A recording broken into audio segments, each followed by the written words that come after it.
Hey everyone, how's it going? This is episode 6 of the podcast. This is Arjun, and I got my partner here, Shamir, returning for another maybe exciting week. It's been a slow week of news, but ready to talk about some things that we've seen and watched and played for the week. So, Yeah, I guess we shouldn't be selfish because of just how much crazy news there was at the beginning of the year. And I guess that happens, right? Because January and February is going to be pretty stacked, right? So I think things are kind of settling in as we have kind of gotten a sense of what to expect for the rest of the year. I mean, there's still plenty of surprises. We still have to figure out when the hell Grand Theft Auto 6 is going to be released. yeah, But it's a big one. things are coming into view. So I know one of the things that we talked about before we started this podcast is because we knew that there would be some sessions where there wouldn't be as much fascinating stuff for us to talk about. So that's why we wanted to kind of diversify, just so we're not talking only about video games. Because Yeah,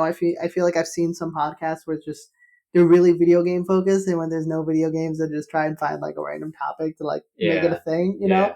So I And, think and, we've and got it some. really buys into the whole inciting of console wars and whatever. I feel Yeah, fan the flames. yeah, man, That's always yeah. something to keep things going.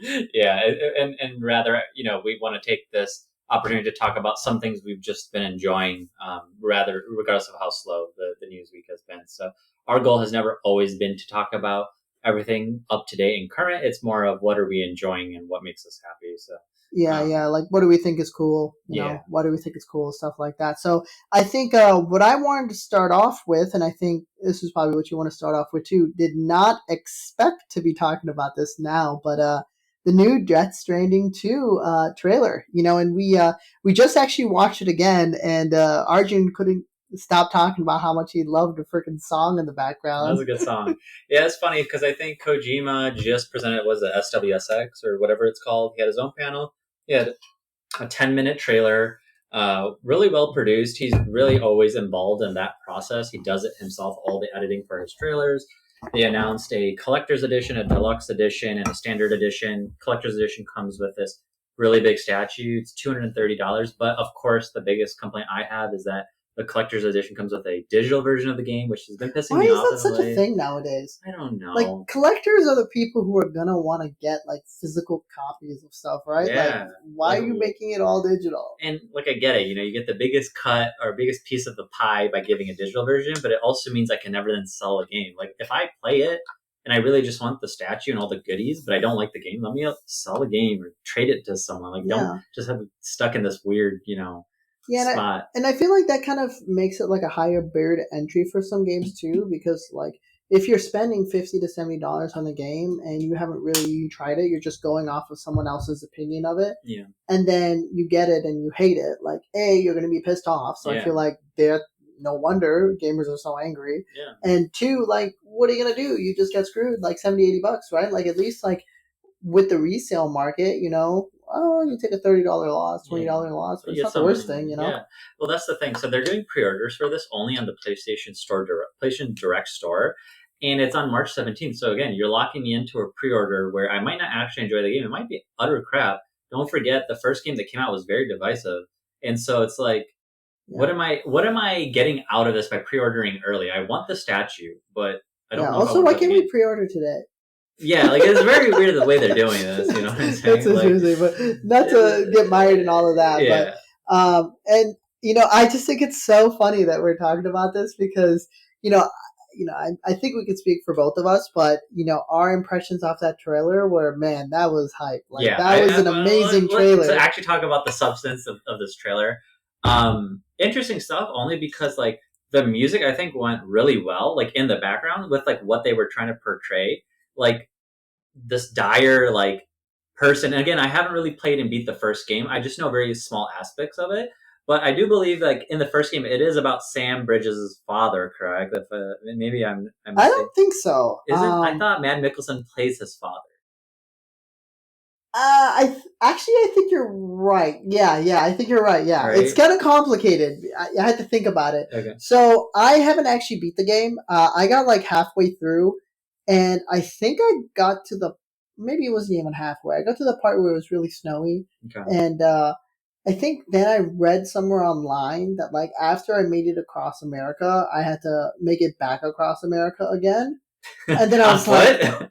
and what I mean, though, I think Like I what? think at a certain point, like you get like vehicles, like you Okay, can build okay, tracks right. and stuff like that, but like you have to like kind of build stuff. And if I'm Oh, you have to remembering build bridges, correctly, I right? think yeah, bridges. I think there might have been like a online feature that lets you Yes, use yeah, other people's stuff, yeah. They're but bridges. regardless, like my whole thing is like I don't really like video games where it feels like I'm doing a second job when Yeah. I'm off of work.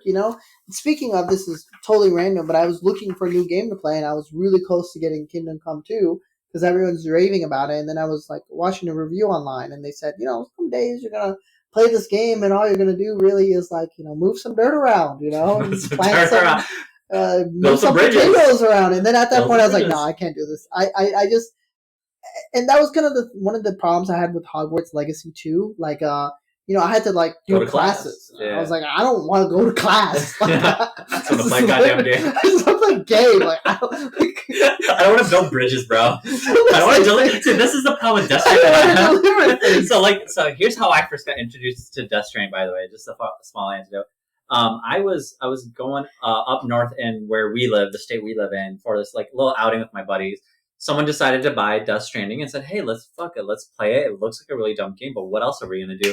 And I watched this man deliver Amazon and UPS packages for a full week, and I'm like, I cannot, in my right mind, play this game coming home. Maybe on a vacation like this, but I would never play this. So I hope, like, based on the trailer and what I saw, there's some moments of action that I don't think were in the original game, and I could be wrong. I saw some more shooting, saw some sliding. You can So if crouch. I'm remembering, there was shooting in the first game, and I think after they released like a director's cut or they did an update or They something did a like director's that, cut. Yeah. you were able to play the game in a more aggressive way. So there was combat. Okay. There was some shooting, and it was decent shooting. It was okay, but yeah, I mean, Like, could you start the director's cut with a gun? I don't know. I don't think so. So the thing is with that game, I think some games are all about like, hey, you have a lot of options open to you, right? And like, if you want to do stealth, you can. If you want to do shooting, you can. Etc. And from what I remember in that game, like even if combat was an option, it really wasn't the most viable option, Yeah. And so a lot of times, even if I wanted to like go guns blazing, like couldn't.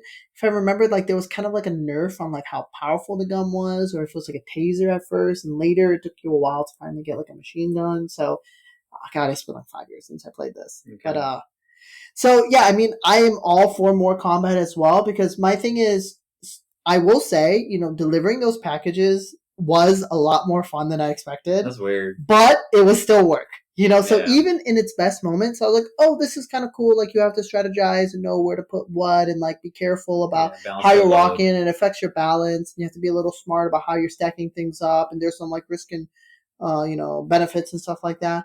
But then after I saw fucking Sam Reedus, like, fall over again and again to his Yeah, side, that's and so I was just annoying. getting so frustrated. I was like, okay, the solution to this is just to go slower Yeah. and be more thoughtful.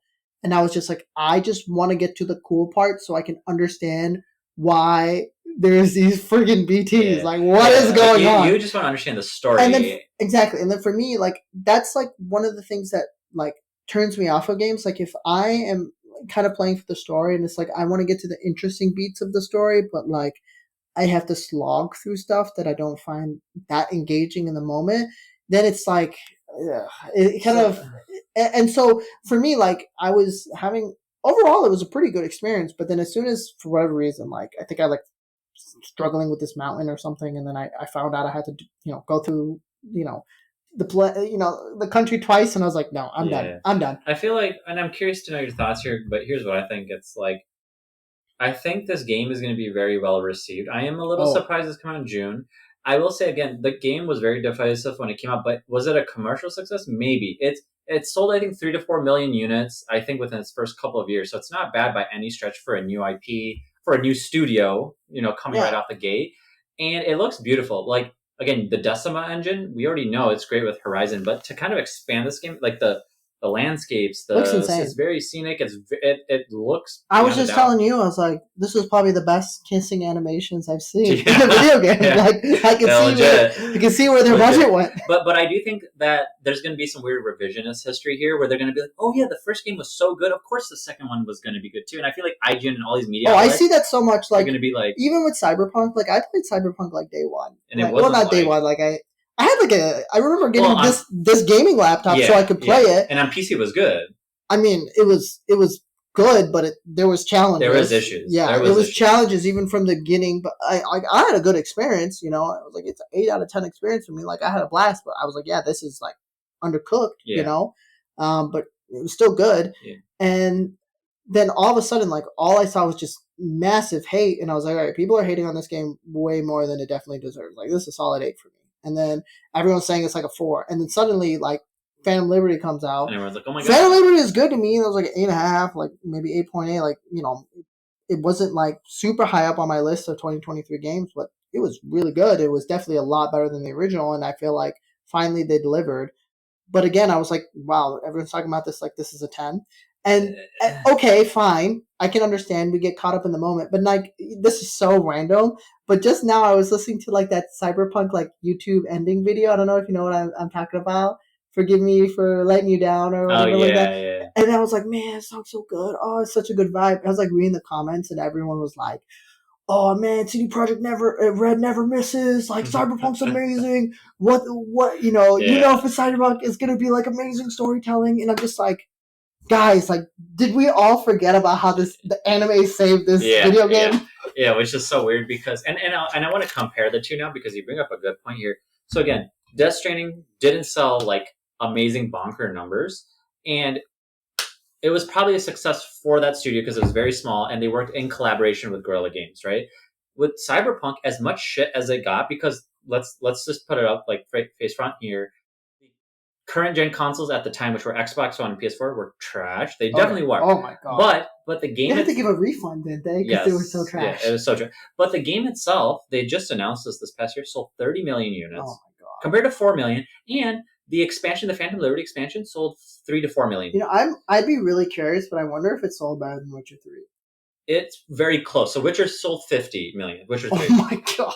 Yes, I mean it deserved that. But to be that close for a game that was that troubled, so you're right. People say, I mean, when it came out, like, oh my god, you know how many YouTube videos I remember seeing about like Halo Infinite sucks, Cyberpunk sucks, like, you know, modern gaming has been destroyed, and now it's like that hindsight bias where like everyone forgot about this. Yeah, everyone forgot about it. So for Death Stranding, I think like kind of my opinion, and maybe I just lurk on different, you know, parts of the internet. Like I feel like overall people think of that game pretty positively. Like I feel like when it first came out for like the first 6 months, I think everyone was just making fun of it for being like, you know, Amazon, you know, Amazon in a video game. But I feel like the sentiment really turned when it came out on the on the PC, because I feel like PC gamers really did like it, and like a lot of people said good things about it.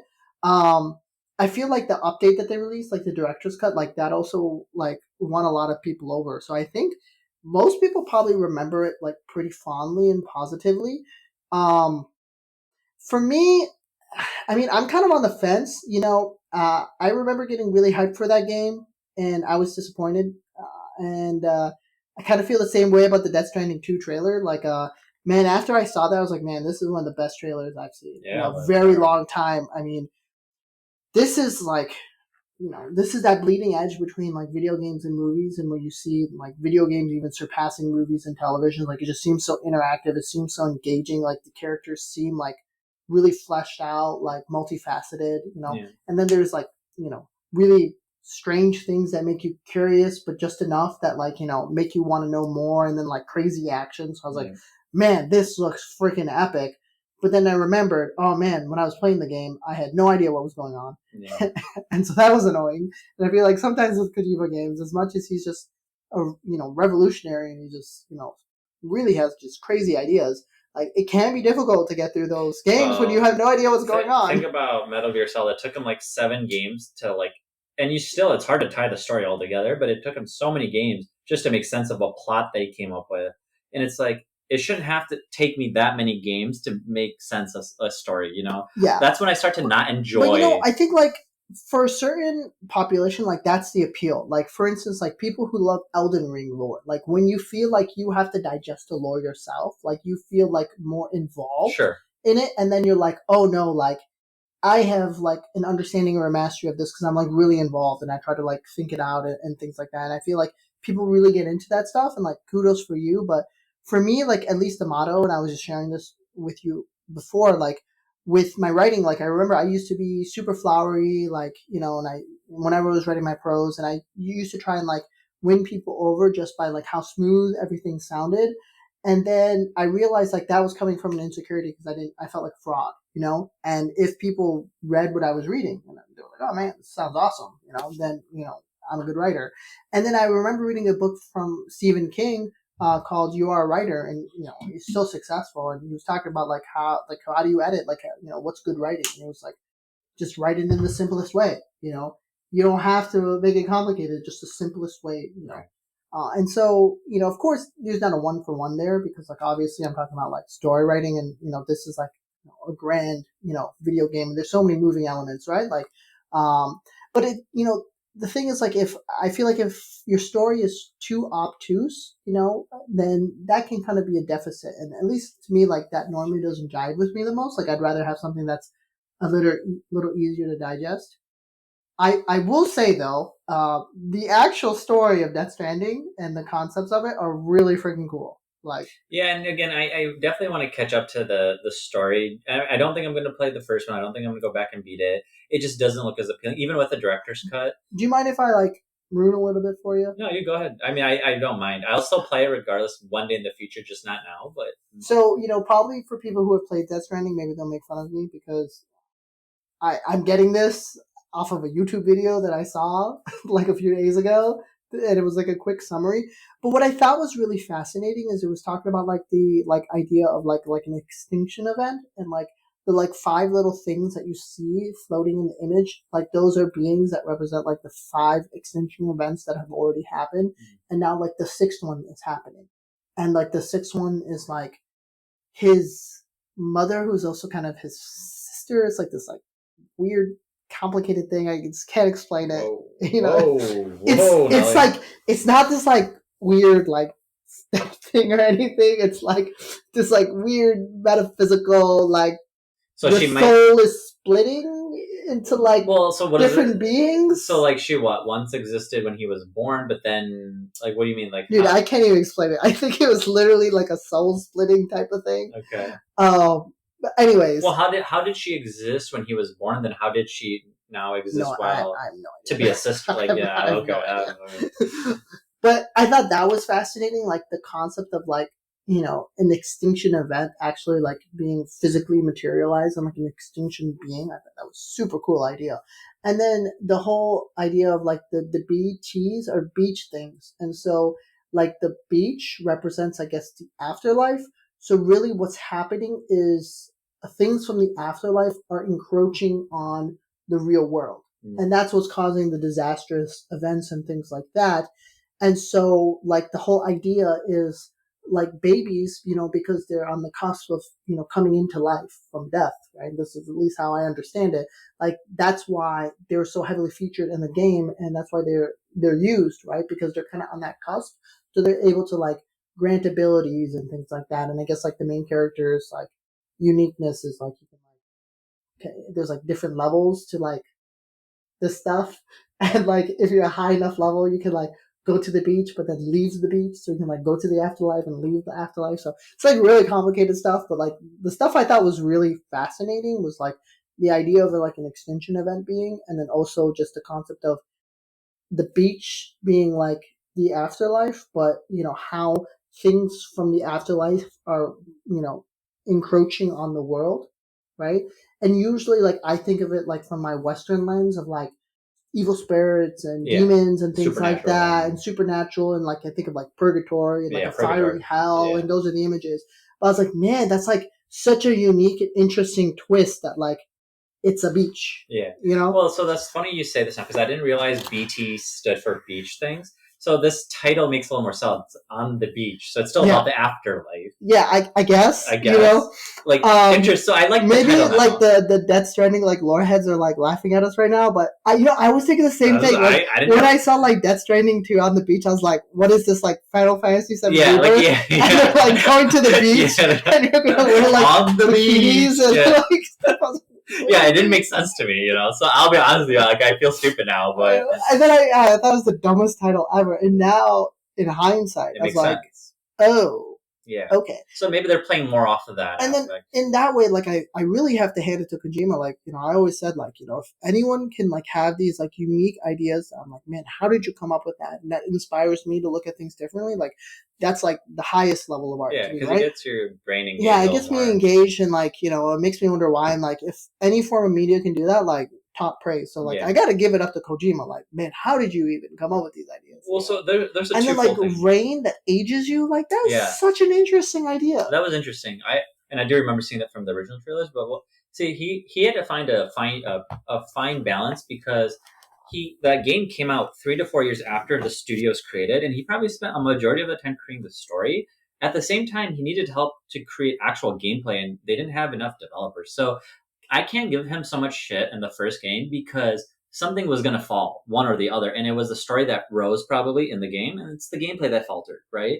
Hopefully they can find the balance now, and and both of them are good this time. Yeah, I mean, I would say like if I played the original game, probably if it had like 30% more action, I would have really liked it. Yeah, I would have given it a shot myself. Yeah, I think it's probably really like a 6 or a 7, and it would elevate for me to like an 8 or a 9 if it had more action. Well, those are fighting words, Arjun. Yeah, I know. Well, so that's why I want to talk about another thing, fighting specifically, is that there's a lot of heavy inspiration from Metal Gear in this trailer. If a lot of people haven't noticed already, is that you basically got a Solid Snake lookalike. I saw some comments that were hilarious that said, "Watch Kojima call him Hard Viper." Hilarious, just crying. But the fact that Kojima had mentioned 5 years ago that there's a specific Italian actor that he really liked from specific movies he watches. If he had donned the bandana, he would look exactly like Solid Snake. Well, there you go. He's got him in for a role that's kind of like that. They got Rex essentially in this. They got it was called MVH or MDH Magellan Integrate, and it's on a BT. I think. So crazy. It was just funny, but it looks exactly like Rex from Metal Gear. And then they got the Red Samurai, which is exact clone or copy of Gray Fox, the cyborg ninja from Metal Gear. So it's just funny that I'm surprised. Like, how can you put this all in a game using the likeliness of characters you once created? Like, can you get sued for that? Like, I don't think so. I mean, you can have a decent amount of creative liberty, right? And so I think he's good from that.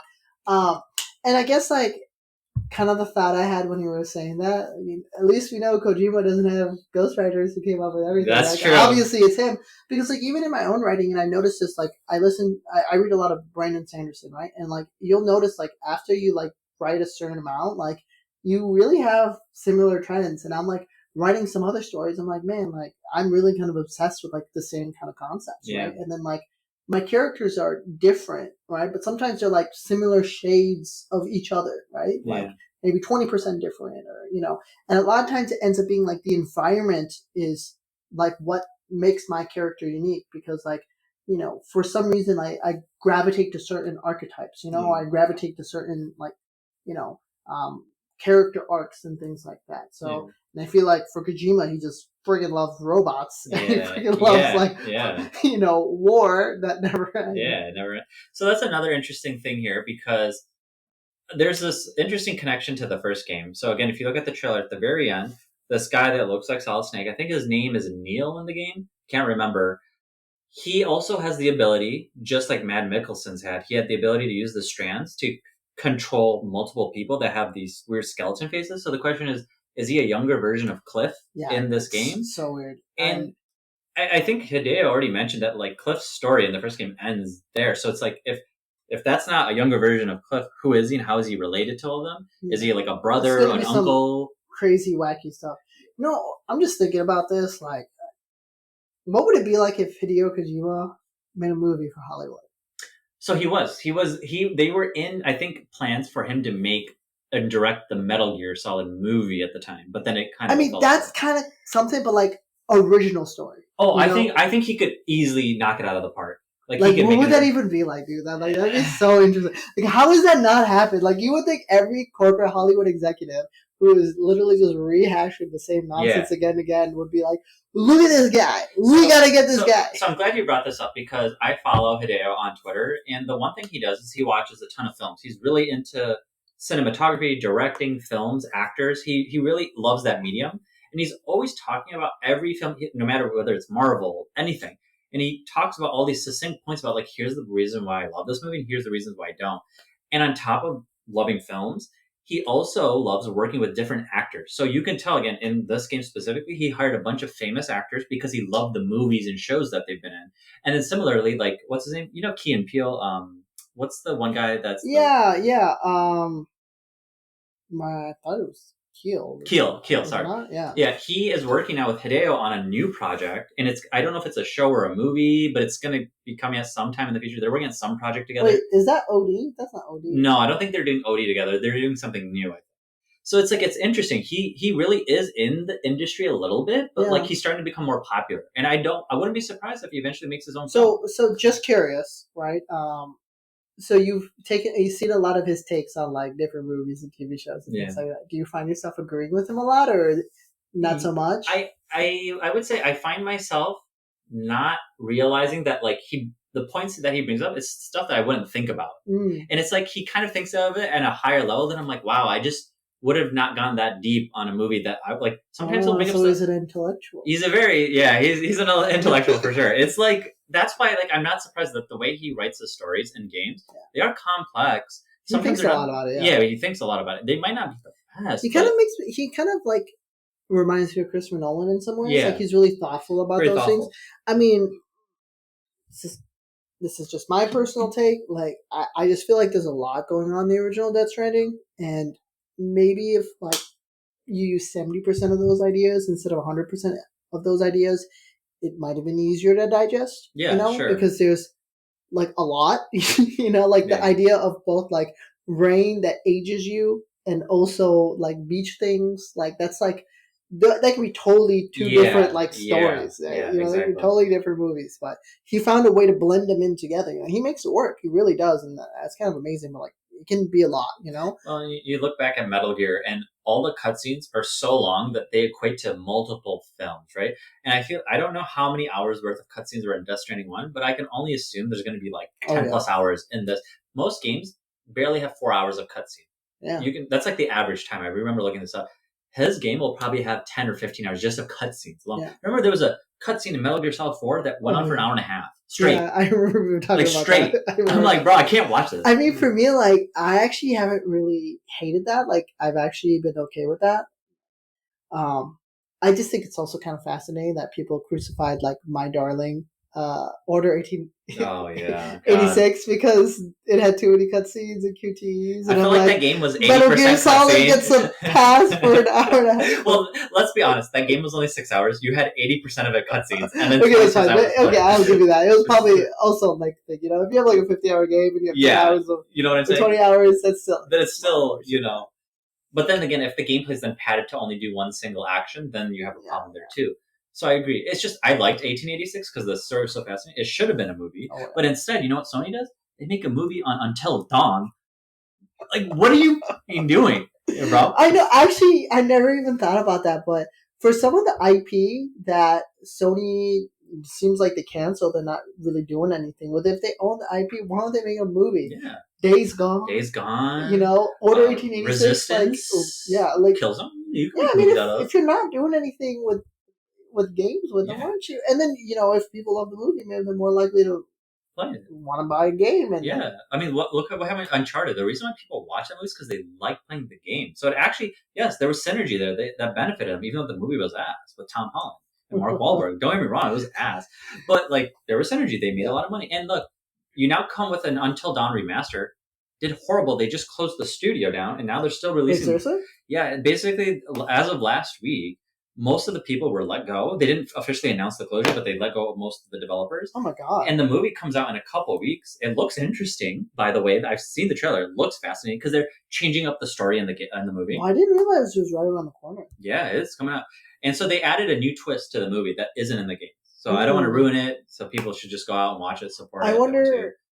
I wonder if Sony's also just kind of cashing in on the huge switch to horror in like Hollywood. Like I feel like people have realized that you can make horror movies for lower budgets, for sure. They're actually making pretty good profits. I mean, like look at Five Nights at Freddy's. Yeah, they made insane profits. In fact, they keep making games and shows and movies off of Five Nights at Freddy, and it's always horrible. Like, dude, the games that come out ass reviews, but you know what? It sells so well. I don't understand. I don't know if you can call it a bad game then. I don't understand. If it's that beloved. Like I literally had a coworker that just watched the latest movie, had horrible reviews, and he goes, "You know what? That wasn't a bad film." That's actually what I read online a lot. Actually, people were saying like the reviews were bad, but they're like, actually, give it a shot. It's not as bad as you would think. It's shocking. I don't know. Maybe one of these days I'll watch it. The wife hates anything scary, so if I'm going to watch something, I have to watch it on my own. So. Yeah, or you can watch it with me. Yeah. We could do that. But okay, well, I guess with Death Stranding 2, I am curious. I am gonna wait to see more about it when it comes out. Yeah. I guess another thing I'm wondering about, why didn't they show this at the showcase? Like, was it a good or a bad move? I can understand why they wanted to dedicate like 10 minutes like just to it, but at the same time, like they could have just closed with it, or they could have done like what Xbox does, where it's like, you have your main showcase and then another one right afterwards. So I feel like this was most likely a Kojima thing, like hey, I don't want to. It's not about him wanting to steal a spotlight from other games. I think he wanted to be on its own. I haven't seen how this conference is. This again, it was SWSX or whatever. I don't know how popular it is amongst the filmmaking community and the video game community, but maybe it was a specific forum for him to be like, I want to meet people and see my product and get my name out there a little more. Yeah. So there's a possibility he was just like, I want it done this way specifically. Yeah, I can see that. He doesn't want to like feel like he's confined, to like, I'm just a PlayStation exclusive, he feels, I hate to say this, but his ego says this is a higher form of art in my opinion. I can see that, yeah, I can see that. Because I was just thinking, like, they could have totally closed with this and had, like, Saros, like, somewhere in the middle. And, I guess doing it this way, like, Saros got more attention, but I agree. At the same time, like, it feels back-to-back. It really does. So, but whatever, is what it is. I am a little surprised again in June. And it's so funny that we're getting, in the same year, we're getting a Metal Gear remake and a new Death Stranding. How hilarious. 2 IPs at one point now, known to Hideo. So, interesting year. So, this is kind of random, but I was thinking about it while we were talking about Hideo. I was thinking about revolutionary, Asian creatives, like kind of entering Hollywood. And so I had to, of course, think of Mickey 17, which we just watched. Transition there. Yeah, right? Oh, I got you. You're getting better at this. So, yeah, we just saw Mickey 17, and it was the two of us and our buddy, and I feel like me and you liked the movie a lot more than him. Yeah, for sure. Because he was like on his he was on his phone. Like I was. He legit at the end of the movie was like, "This movie was ass." I'm like, I was kind of surprised. Like I actually thought it was hilarious. Yeah, I did too. I'll say this. So I've been looking at some of the numbers. I don't want to say it's flop. It has flopped. It's kind of flopping. It hasn't made a whole lot of money. The budget was about 120 million. I mean, that's the thing. Like Hollywood needs to learn. Like it's really hard to make a profit on 100 million plus movies when streaming is an option. Yeah. Like people are only going to the biggest tentpole movies nowadays, and actor recognition and director recognition is usually not enough. Like people really want to see good word of mouth and good review scores, right? Yeah. And if they're not seeing that, then they're just going to wait until it comes out on streaming, And when you have movies that are like $100, $200 million, like it's just super hard to make that work, especially if you're spending double that, essentially the same amount on marketing. Now you need to make at least 200 something to make this, work. I mean, I will say, I think like the internet gets a little, too zealous about, oh, this is a failure. Cause like, okay, Apple TV and Netflix are spending like $200-300 million on these, and they're definitely not making their money back. Yeah, like Argyle, like I think they spent like $200-300 million on that, and that made like pennies comparatively. Well, so that's the funny part. I think with their model, they've started to realize that it's okay to spend a lot up front, because as long as we keep bringing subscribers in, over time they'll make up for it, and then they'll watch multiple movies, which then grows numbers for all of the shit that they do. But with a single independent film release, by a director that had created what was Parasite. Yeah. He might not get the same chance in Hollywood. He did help with not only Parasite, I think Snowpiercer and what was the other? No, that was that's what I actually wanted to talk to you about because to me, like I was happy with Mickey 17 because I thought it was good, not amazing, but good. Yeah, give it an good. 8 out of 10, and I can see why people would argue it's a 7. Maybe I just thought the political commentary was so funny that I gave it an 8. Yeah. But the guy who made Old Boy, he made Snowpiercer. Oh, I sorry, freaking loved Old Boy, but I felt like that didn't translate over to Snowpiercer, right? And so I'm just happy we didn't see that happen, with Mickey 17. Like, some people really love Snowpiercer. It just wasn't for us. I still haven't seen it. I think we started watching a little bit of the movie. We just couldn't finish it. Yeah. But wasn't that also an adaptation of a book? Yeah, it was a book that became a movie that then became a TV show. Then it became a TV show, which we didn't. I didn't realize that Mickey 17 is a book too. And it's called Mickey 7. Oh, Mickey 7. So there's only 7 in there. This movie changes it a bit. Said there was 18 clones. I see. So and I won't spoil it, but I kind of looked at. I was reading that. I think it was an IGN article actually that was talking about the differences, and he actually changed quite a lot. Did he? Yeah. I would say like easy like. It sounds like it's 60 or 70%.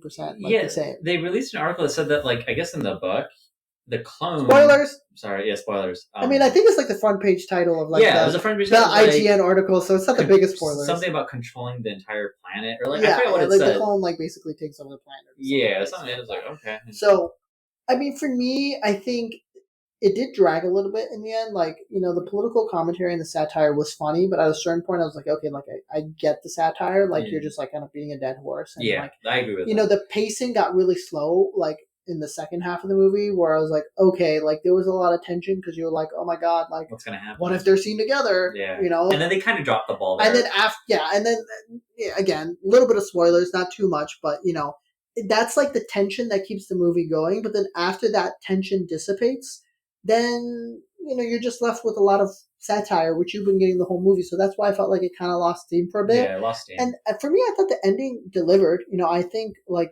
they actually tied up a lot of threads in the ending, and I was surprised to see like an IGN article like explaining the ending. Yeah. So I was like, that ending seemed super self-explanatory. Yeah, that was very self-explanatory. I was like, how did you like? How would you watch the movie and not understand like the ending? Well, because IGN thinks its readers are not that intellectual, so or something. I don't know. But in the only thing that I didn't understand, it was interesting. Again, spoilers, but like he has like this hallucination at the end. Yeah, that was weird. I was thinking the same thing. But fine. Then, I mean, at the end, like you saw that it was a dream. Yeah, it was just a dream. So it was weird, you know. It was weird, but I mean, I felt like he did a pretty good job kind of explaining those things like the director did. And, kudos to him. Like, and, I felt the same way when the creator came out. Like, it's nice to see new sci-fi ideas because I feel like that's one genre that's really been lacking. I feel like fantasy has been getting like a lot when it comes to TV shows, and like, Game of Thrones is super successful. And so because of that, like there's a lot of people who are trying to capture on that audience. But I feel like so much of the sci-fi market has been gobbled up by Star Wars, especially in our generation, and Star Trek just hasn't really like fill the niche or like connected with like Gen Z and millennials, I feel like, as opposed to like older generations. So really we don't see a lot of good epic sci-fi, like on the big screen. Like how many, like you'll have like one-offs like Interstellar, Gravity, Aliens that just came out again. Aliens, but that's like, more horror, but it's like horror, sci-fi, but like, and in a way, I feel like sci-fi has actually been kind of becoming less and less popular, and I'm not sure entirely why.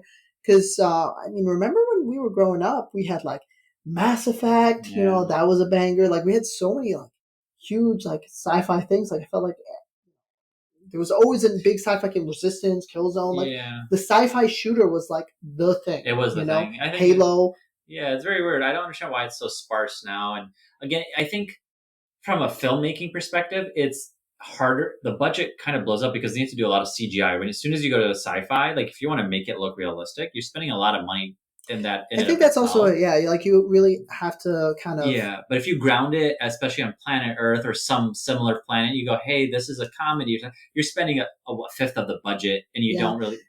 And I also feel like sci-fi can get really dense sometimes. It like, can get very dense. Fantasy has like its like Well, think about genre tropes, and like I feel like now that's been like hammered into like a formula, and like you can kind of invert the formula and toy with the formula, but like I feel like well, Tolkien really set things up for people, and for sci-fi, like some of the people who write hard sci-fi, like it's so freaking dense, well. like So you make a good point there because it's so dense. Is it really feasible to get a story out in 2 hours? Because like yeah, they know the average like person's like um span to sit down and watch yeah, something and I could be digest all that. yeah, and that's why it works better with TV shows because you look at Silo and Foundation, and you go, hey, I Oh, could I'm watch so this. happy you brought up Foundation Yeah, because like no one was able to make Foundation a thing for so long. yeah, and you do that over a course of 8 or 10 episodes in 1 or 2 or 3 seasons, and you go, yeah, I can build this overarching thing and take time to take that dense material and just disperse it across multiple seasons. So I think that's why you're seeing more, and this is why my theory is we're getting more Star Wars shows than movies because it just Yeah. acclimates better that way. Oh, and the thing is, like, you also have to like kind of create the technology and create the rules of the technology, and then have the viewer, the reader, understand that, Yeah, without overwhelming them, right? Like, we kind of have to understand how the Force and lightsabers and yeah, stuff that work, takes a but while. if you like sit there and like explain it to us for like 30 minutes, we're Yeah, gonna get really bored, you're gonna get and we're bored, not gonna want to and then watch. we'll say it doesn't make sense, even though it could. We'll just say we're taking a leap of faith in 30 minutes rather than a whole season's worth Yeah, of as stuff. opposed to like fantasy, I feel like sometimes you get away with like You get away it's with a magic, lot. Yeah, it's it's just magic, yeah, it's it's magic. literally it's I mean, magic. there are some like systems where like the magic explained. Like I feel like Brandon Sanderson like spends a lot of time trying to Sure. explain the rules of his Yeah. magic. But even in stories where like the magic isn't entirely explained and it's just a matter of like willpower, like you're kind of okay with it, just like Dragon Ball and Key, like Yeah. okay, you just scream a lot and you Yeah. power up. But that's But for like sci-fi, like people really maybe it's just like Western audiences because I feel like people really want to understand like the rules and how it works. But like I feel like anime does sci-fi all the time, like yeah, Gundam and all this stuff, and all like the time. I don't even know how half the stuff works in Gundam, Yeah. and then I still enjoy the heck out of it. You're right. That's a good point. I feel like maybe that's more of an exception though, right? Yeah, Because like the fascination with anime, especially of the sci-fi genre, is the action.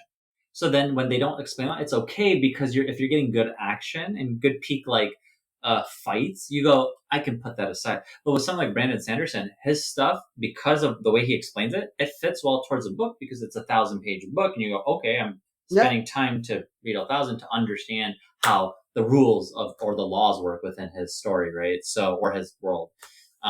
So yeah, all things fit in different mediums for different So I reasons. guess I know we got a little sidetracked because we were talking about Mickey 17 in the Yeah, first place, but I want. I go Oh yeah, I was ahead. gonna say is like I just wanted to quickly talk about Robert Pattinson's acting, just in general. Like he is starting to get better over the last several years, especially when I saw him in Batman. I was like Twilight. I was like, I hate this actor, I know. horrible.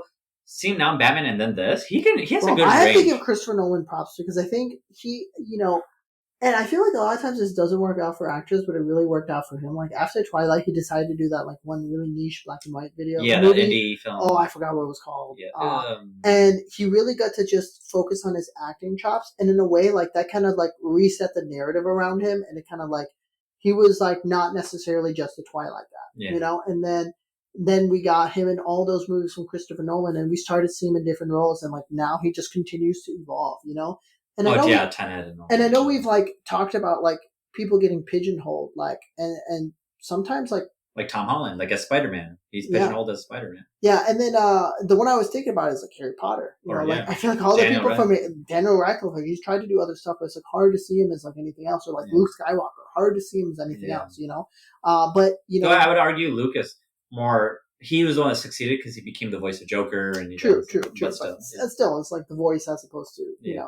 in a movie, but Robert Pattinson, I mean, he really man, like his acting was amazing, and I don't know if you felt the same way, but again, kind of spoilers. But even when you look at the clones and how the clones were different, and Yeah. like you see it through his acting, how he's able to portray that, even in his voice. And I was just like, it's like two different, distinct whoa, people. how did you keep that going? But they're like the same, but they're not the same. Yeah. And I was like, wow, like you really need to have a good actor to pull that off. If not, it wouldn't resonate as well Yeah. because the key to that movie is like we as an audience, we just get it. We just like understand the rules of how this cloning works and how like it works, but it doesn't also completely work. And I feel like it's because of how good his acting is, right? Like if he wasn't that good of an actor with that much range, you just had two people who were like just saying lines in a monotone way. Like, Yeah, and that's why I feel like, for a third friend that joined us without watching movie, I feel like sometimes we take these movies for granted because when you see someone like this, again, I don't want to say up and coming, rising, budding star, but because he's now been doing films for a while, but when you look at Robert Pattinson, you go, wow, you did those two roles. I can at least appreciate that. If I don't like the film, I don't like the film. But the fact that he could pull oh that yeah, off, and he's side by side, he's playing two roles on the same screen. yeah. I I'm like, mean, wow, I can I at least think appreciate that. if he isn't already there, I think he really is starting to be considered like an A-list actor for Yes, I kind of Hollywood think because he's almost there. he has like so much range, Yeah, he's and so much like if you need a character that can be like kind of deranged at times, like then he can be like a really good fit for that. Well, so it's so much. It's interesting now because I watched an interview an interview podcast episode with Tom Holland, and he talks about his insecurities with acting, specifically how it's been so hard to break out of the Spider-Man role. And he goes, "I'm trying." And I've seen some films with him. There's one other film I liked with him. I forgot what it's called, but he's like in the South.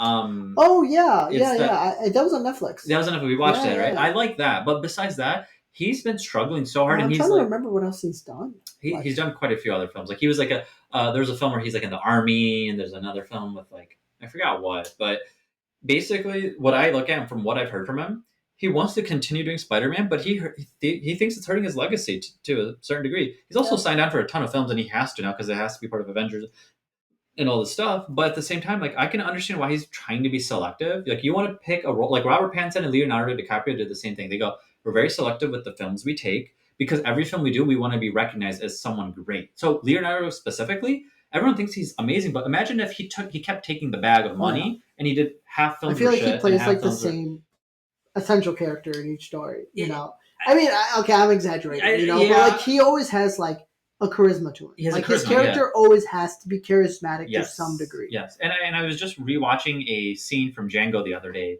where Leonardo DiCaprio's character is like talking about the skull, Oh and yeah, then he improv that. yeah, and he was bleeding on his hand by accident when he pounded, but it's just like the way his voice is like crackling, and it's just like you could tell he was in it, Oh and yeah, you don't really see that often. So for some actors it's difficult. So I'll give Robert Pattinson his like flowers because now with Batman and yeah, this and some in that Lighthouse film or whatever it was called, yeah.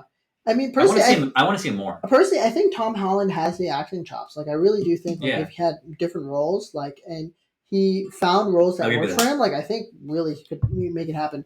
I look at like Timothy Chalamet, like he did like That's Dune, and true. then he did Timothy Wonka. Chalamet, and then he Wonka. I They're was so shocked. different, and he executed both really well. And I personally kind of like Tom Holland more as an actor than Timothy. I Like, I do think too. Timothy has a lot more range, but like I don't know, like I feel like Tom Holland, like the character he fills, that niche, like that's kind of like the niche I normally see in movies. You just don't Like, like Timothy Chalamet is dating what's her name, Kylie Jenner or who? oh, I actually didn't even know that.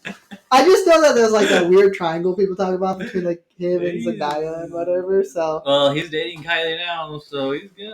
I think maybe I'm just a little biased because like even though I like Dune, like I actually kind of liked him more in Wonka than I liked him in Really, I Dune. haven't seen Wonka yet, so I've Yeah, I seen the didn't think trailers, that would like but be my kind of movie, but I watched it because like I never saw Willy Wonka growing up, but I was like, all right, same. I want to try this out. I want to see what it's like, and I was actually like pleasantly surprised. And I remember I remember thinking, how did this movie review so poorly? Because I think it was getting like sixes and sevens. What? Maybe I I'm thought it did wrong. better. Might have done better, and I watched it. and I was like, man, this deserves like much better Huh. reviews. So Well, I just remember seeing the trailer, and when they first unveiled it, I'm like, him as Willy Wonka, and I'm like, wow. But then the trailer itself was like decent. I was like, oh wow. no, Like, I'm I like, thought it was fantastic. I was like, okay.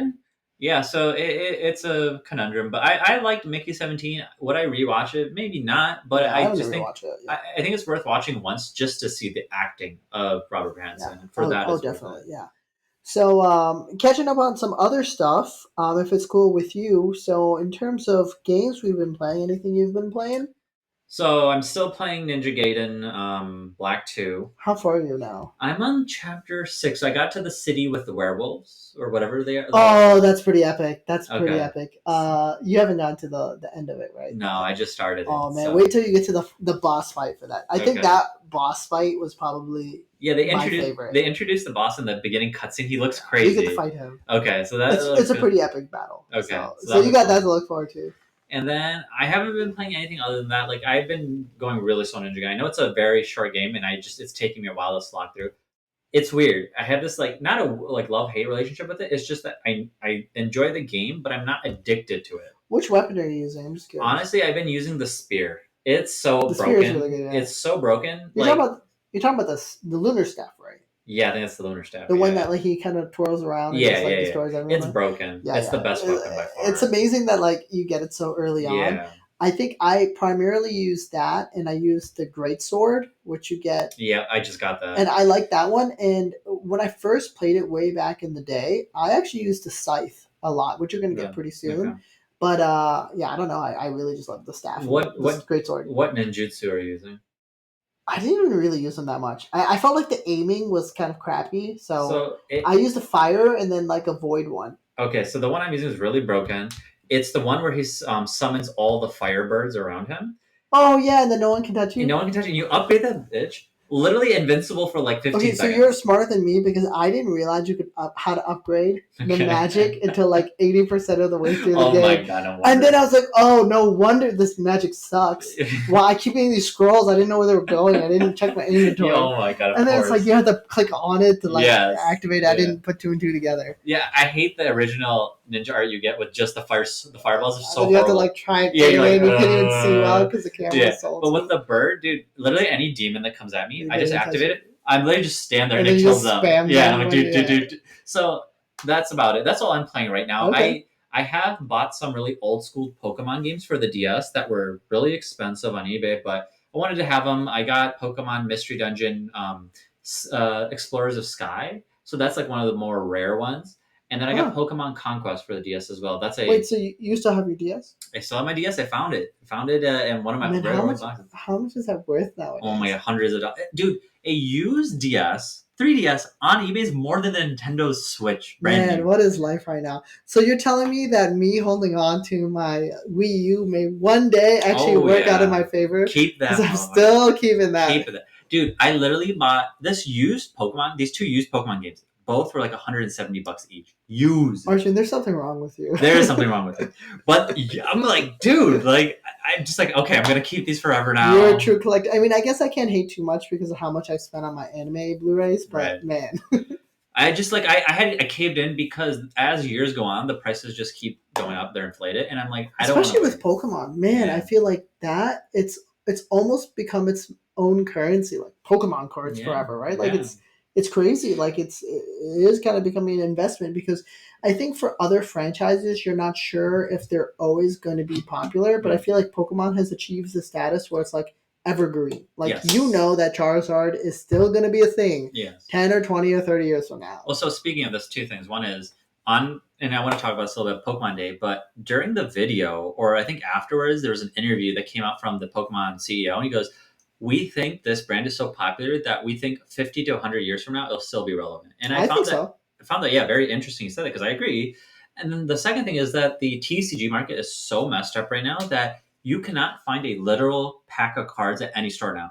This has been worse than COVID, and I'm so shocked that so many people continue to buy this shit. And I love it, but the pull rates are so bad. I can buy 100 plus packs and not get one good card, and I could spend $400 and not get anything. Yeah. And because of that, so because the pull rates in America are so bad, so in Japan you're guaranteed to get a hit when you buy a pack.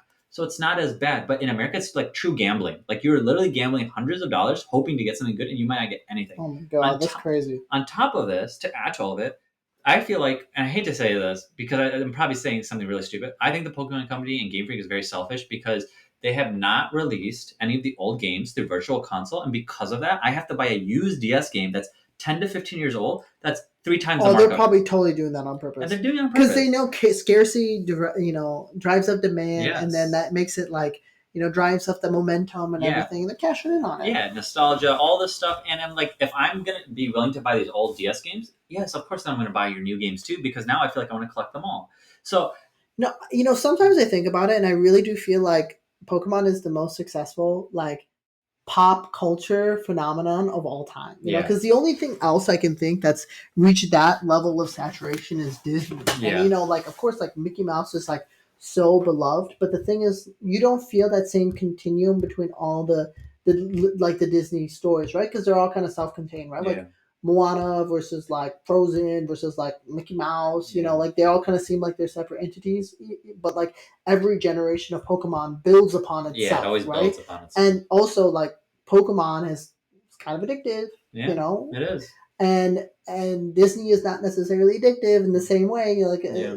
Disney is more of like a familiar hug Yeah. that teaches you some lessons and makes you think about the past, Yeah. and your childhood. Yeah. And Pokemon, like when you're young, like it's friendly and cuddly and Yeah. happy and stuff. Yeah. And then It's when like, you're older, you're like, oh man, like this is thoughtful and epic as well yeah. because there's more strategy involved. Yeah, you're right. Like when you look at Mickey Mouse, right? You might be someone that's not well versed with Disney and all, but when I see like Mickey Mouse, it's recognizable. But when I see Pokemon, there's a different level of affection for it that I get, and I think a lot of people are getting But it. I just feel like they've hit like so many different like points with it. Like you have your brand recognition with like Pikachu, So Yeah. if people are just like on a very fundamental level, like just looking at that like that pop culture image, right? Pikachu is enough, and like Pikachu alone can just be a phenomenon. Yeah. Like I remember when I was in Japan, like we really tried to get into this like Pokemon cafe, and it wasn't actually a Pokemon cafe. It was just like a tea shop that was doing like a Pokemon day, and we didn't realize how crazy busy it is and we could not get in. Mhm. But we saw like the decor from the outside and like some of the drinks and stuff, and it was like all Pikachu themed, pretty Yeah. much, Like like it's 90%. And people were like loving it, and I was like, these like families of all ages, there's like yeah. grown women coming for tea Yeah. time, and they're Well, just like drinking some it's Pikachu yeah, tea. it's funny. It's because you're not like ridiculed. Like if I was an adult and I said I like Mickey Mouse, someone would make fun of me. Yeah, they'd be like, what's going on there, man? Yeah, but then you can go out in the public and now someone can be wearing like really like modern clothing that has Pokemon on it, like Oh a yeah, Pikachu. they have It's like a like, oh, that's Charizard or cute. something. Yeah, like that's cool. That's cute. Like that. It's like, It's oh, hipster. it's hipster. Yeah, it's hipster. It's like, bro, that's legit. So it's crazy, Yeah, man. and so I mean, Dude, let me tell you this story. My senior manager at work brought in a copy of Pokemon Gold, the original for GBA or Game Boy Color. She had some engineer fix it because the battery within the cartridge was like gone. He fixed it, he resoldered the whole thing, and she brought it home and gave it to her child. And she's like, yeah, my child wants to play this Game Boy version of Pokemon rather than the oh new. my gosh. And the fact that it blew my mind that first of all, my senior manager even knew what Pokemon was. And I was like, I feel what? like the creators of Pokemon, they just have like a swimming pool of money or yen, and they're Yeah, just yeah, they're just enjoying it. And the thing is, like, if I can't even really be critical about Pokemon because like they're just so friggin' successful. yeah, Like how can you criticize what they're doing? Because clearly it's working, and the yeah. fan base is. I feel like the fan base is overall pretty happy Yeah, they're still. overall happy. People will always complain about the games, and yes, we want different things. At the end of the day, everyone will play any Pokemon game to get through. With that said, what did you think about Pokemon Day? I mean, I found it interesting. Like they announced Pokemon Champions, which is being developed for iOS and Android, as well as the Switch and Switch Two, which is basically like the battle sim. So it's kind of like Pokemon Revolution, Pokemon Battle Stadium for like from the old days, and Yeah, it's but it seems like it's kind of more multiplayer. Like it's just like a multiplayer only type of thing. yeah. So it's I don't know if this is their answer to the battle sims that have been released by like fans because there's a battle sim that's currently out there online for free, but at the end of the day, they're now separating and segmenting their products. So now you're going to get this core experience of purely battles with Pokemon champions. You're going to have your RPGs that continues every generation, every 3 or 4 years, which is now Gen 10 coming out next year. And then they're experimenting with the Legends line, Pokemon Legends, and saying, hey, we want to do experiment a little differently with our games to give something to our core audiences that they haven't been getting So elsewhere. I love that they were able to do it somehow because I remember like maybe it's a bad topic to talk about. But way back in the day when everyone actually used to love Halo and not hate on it. Yeah, the game's People were success. thanks Archie. So people were talking about like all the different like ways that could swivel out, right? And like expand and like they're like, oh, you can have ODST thing. Oh, you ODST, can have a horror Reach. thing with the flood. Oh, you can Yeah. have your main shooter. And I feel like Microsoft kind of tried. They did like Halo Wars. They did like that Yeah, Halo stick Wars. shooter on the Yeah, phone. the phone. I Yeah. played that. And Because the I'm a thing that huge fanboy. Dave and Buster's David thing. Buster thing. I played that too That was because actually fun. I beat it. I'm a huge fanboy. So I feel like they tried with that, and I don't know who else has really tried that hard to kind of like branch out into like Gears tried with the Gears tried with Funko Pop Funko thing Pop and and Tactics. Tactics. I don't know if Sony has really tried in that same way because they kind of just like stick with like what's working. Yeah, they With like always one do. franchise. But it's interesting. Like Pokemon has really evolved like one franchise into like 10 Yeah, franchises that it's are really all good. hitting like separate niches. Yeah, You know, because they have like that legal. It is League of Legends, right? oh, yeah, Pokemon Unite. Yeah, yeah. Yeah, so they have that version Yeah, on that the mobile. happened.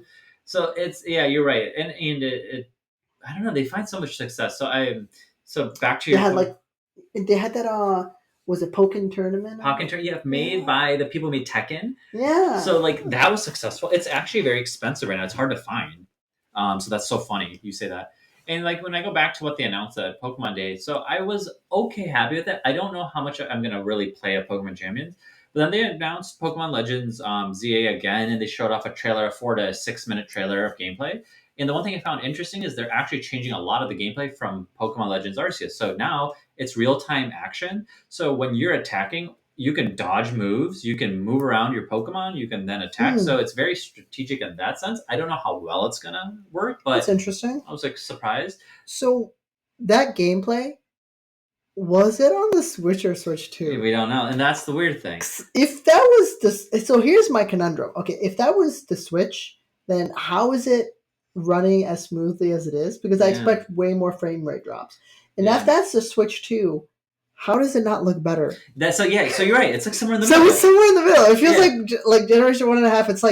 It's like the original Switch, but a working original Switch. yeah. Like that's what I would have thought it would have looked like years ago. Yeah. But now you're right. So it's like, is this the Switch or Switch 2? Hard to say because they announced late 2025, which was shocking to me because we've now gone a full year and a half of no Pokemon game, right?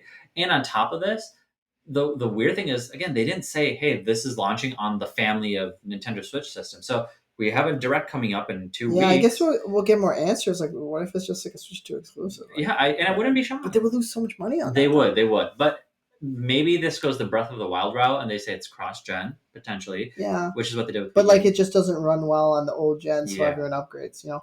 But the thing is, I felt like, and I don't know if this is hindsight bias, but Breath of the Wild looked pretty good. You know, yeah, like played Tears of well the on Wii. Kingdom looked better, you know, but the jump between Breath of the Wild and Tears of the Kingdom wasn't that Yeah, massive, it and it wasn't that was much. almost like the beginning and the end of the Switch generation, you know. Yeah, So it seemed like the people who made Breath of the Wild kind of had the Switch hardware figured out from the start. yeah. They And I definitely mean, did. heck, it was looked pretty decent on the Switch, the Wii U too, right? Yeah, Because it was it looked cross really gen. good stuff.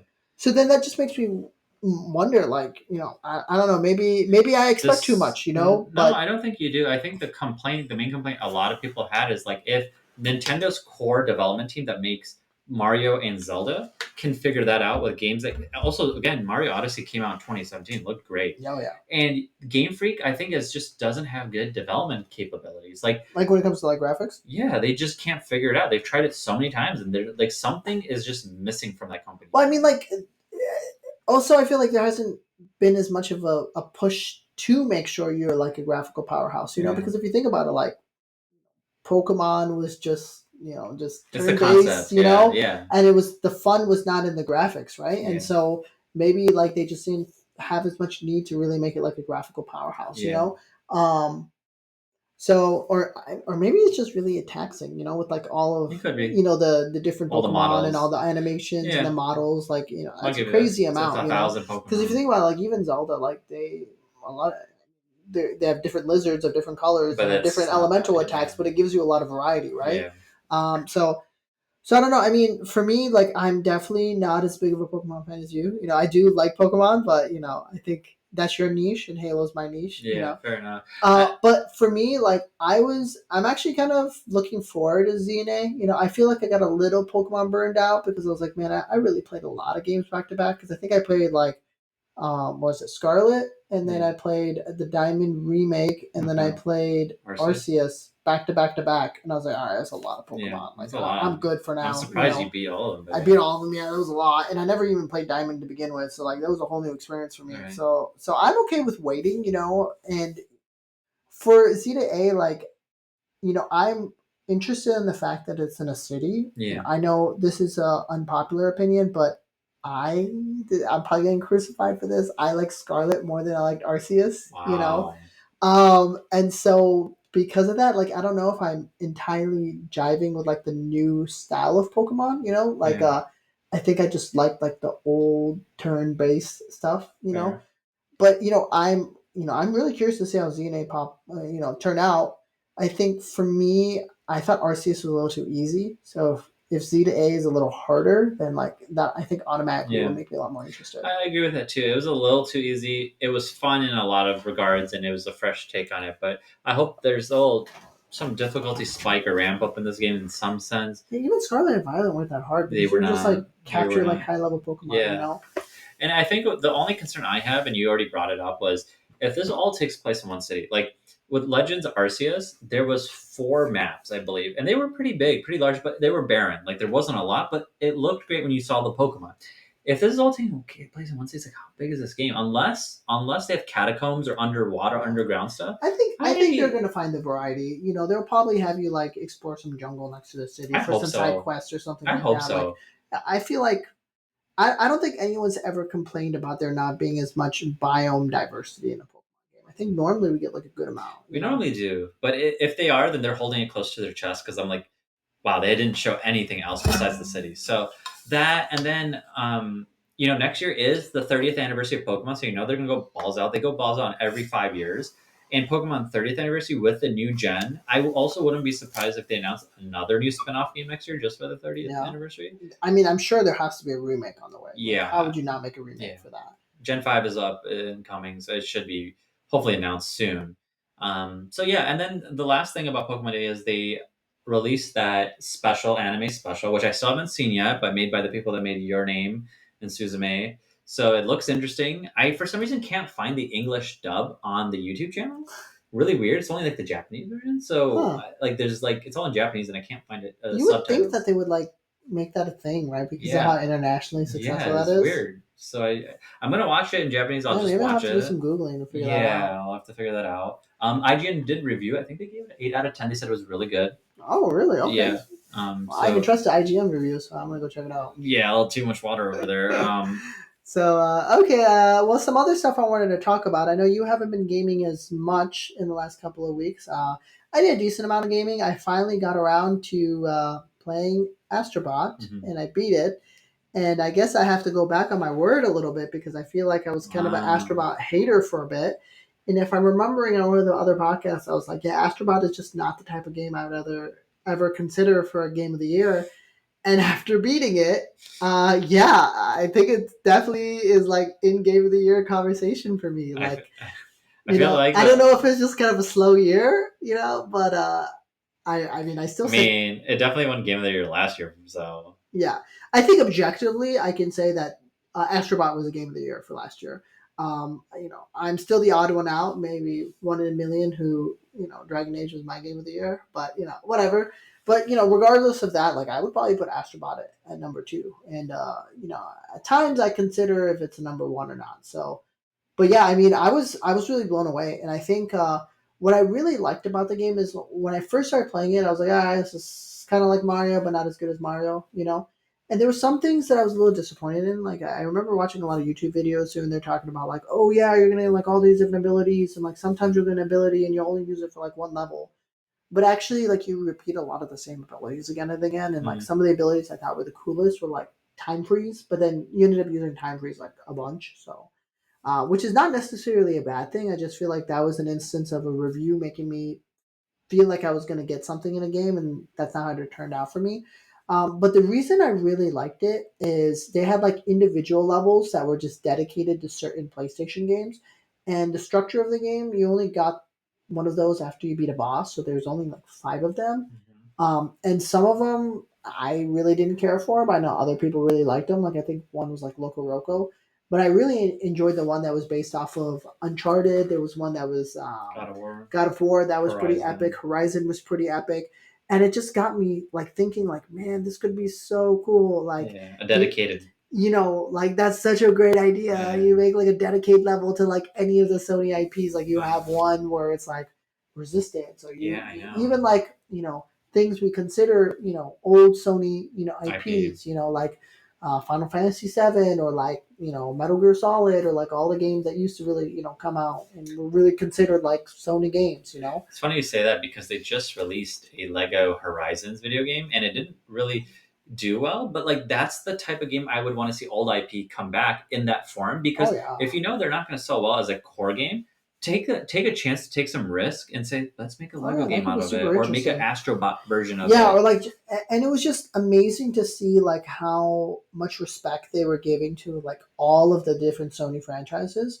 And it kind of like reinvigorated me as like a Sony fanboy. You know, like I'm definitely like the biggest champion of an Xbox, like Xbox in general, because I feel like I played that the most growing up. But man, like this game feels like a celebration of all the amazing things Sony has done. And like when you really just look at it, you're like, wow, Sony has made so many great, memorable Yeah. games and experiences. And there's like a level where, also kind of spoilers, but I feel like this game has been out long enough. Like you should have played it by now if you wanted to. Like you have like all of the different consoles and every single device that Sony's ever made, and they're basically like spaceships and fighters, and they're all like battling together. And you see like the PlayStation Move controllers like pop up, and like the Vita, and like all these Wow. things. And I was just like, oh man, there's so much nostalgia, so many blasts from the past. That's Like so I funny. love this. So that was well done. I also felt like that game was kind of really easy. And I guess to Astrobot's credit, like if you want more of a challenge, you can do kind of the optional levels and like some of the levels that open up at the end. But at least for me, like I kind of wanted more challenge in the last couple of levels because I feel like Mario does a good job of that. Where it starts off really easy, but then by the end you're like, oh my god, these Bowser levels are friggin' hard, you Yeah. know. But I didn't necessarily get the same thing from Astrobot because some of the last bosses I was like, it's a joke. Okay. This is like as easy as the first like few levels, you know. Yeah, that's an interesting take or point because when they won Game of the Year, the studio they basically said like they were trying to imitate Mario in some sense, and if this is their first crack at it, I think they did it right by making it easier. And I think any Yeah, subsequent or sequels can add yeah, on to it. I think the developers said they only took 3.5 years to make this game, so that that's props to amazing. them.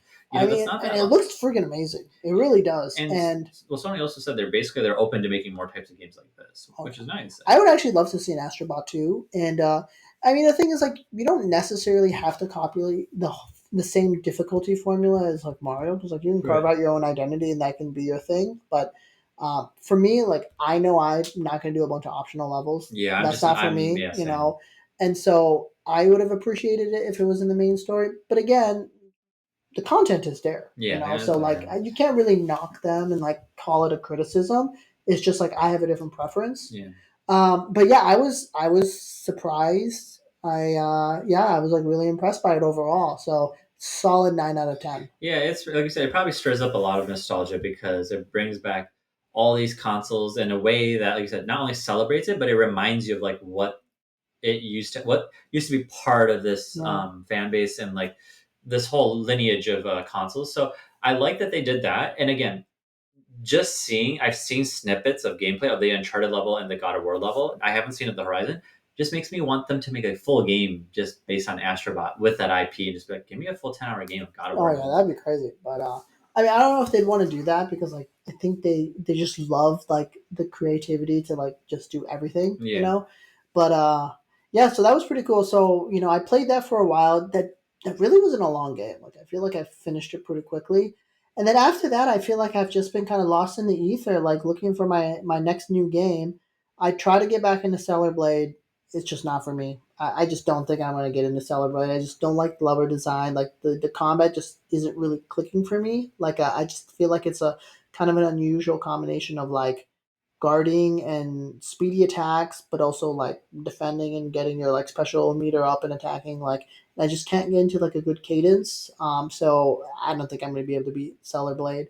And then I played Prince of Persia for a little bit. It's a good game. Like it's not a bad game at all. But I just guess again, it just didn't hit the niche for me. Like I feel like I really enjoyed Metro Dread, and I don't play a lot of Yeah, I'm Metroidvanias. surprised. And maybe I'll get back into Prince of Persia. It's like an objectively good game, but I wasn't like getting that into it. I even tried Pillars of Eternity 2, Wow. and I don't like CRPGs at all, but I really enjoyed About, and I love the setting and the story and stuff. So I was like, okay, like let me get into like the real nitty gritty of this, and then I loaded up Pillars of Eternity 2, and it's just like way too slow. Okay. Like, Yeah. and I feel like Baldur's Gate wasn't my type of game because it's CRPG, but like the production quality on Baldur's Gate Oh, 3 it's is so high, yeah, and you know I just feel like other CRPGs, like they really just, they can't really compare to the same extent. yeah. And so I couldn't really get into that. So finally, I was debating between Kingdom Come and Metaphor, and I decided to go to Metaphor route. Sure. And I'm actually sticking with it. I hit a point in the game where I kind of didn't want to keep playing, so I stopped. And it was mainly because I felt like the combat was just way too easy. And I was like, okay, like this is like kind of a joke. But I think that's like the way they kind of on ramp you. Like Yeah. they leave it really easy at first. And I'm 3 hours in and it's still seeming pretty easy, but now it's starting to get a little bit harder. Like I actually died in one of the boss fights. Yeah, And then I was like, oh, it's not surprising because that's what I heard is that it does the difficulty. It's not like a huge spike, but it will ramp up to the point where you will find it more complex yeah. as time goes on. So. And for me, like that's kind of what I like about turn-based RPGs. Like I actually wanna, I don't want to like think like crazy hard, like Yeah, like a CRPG, but like a little bit of strategy. yeah, exactly.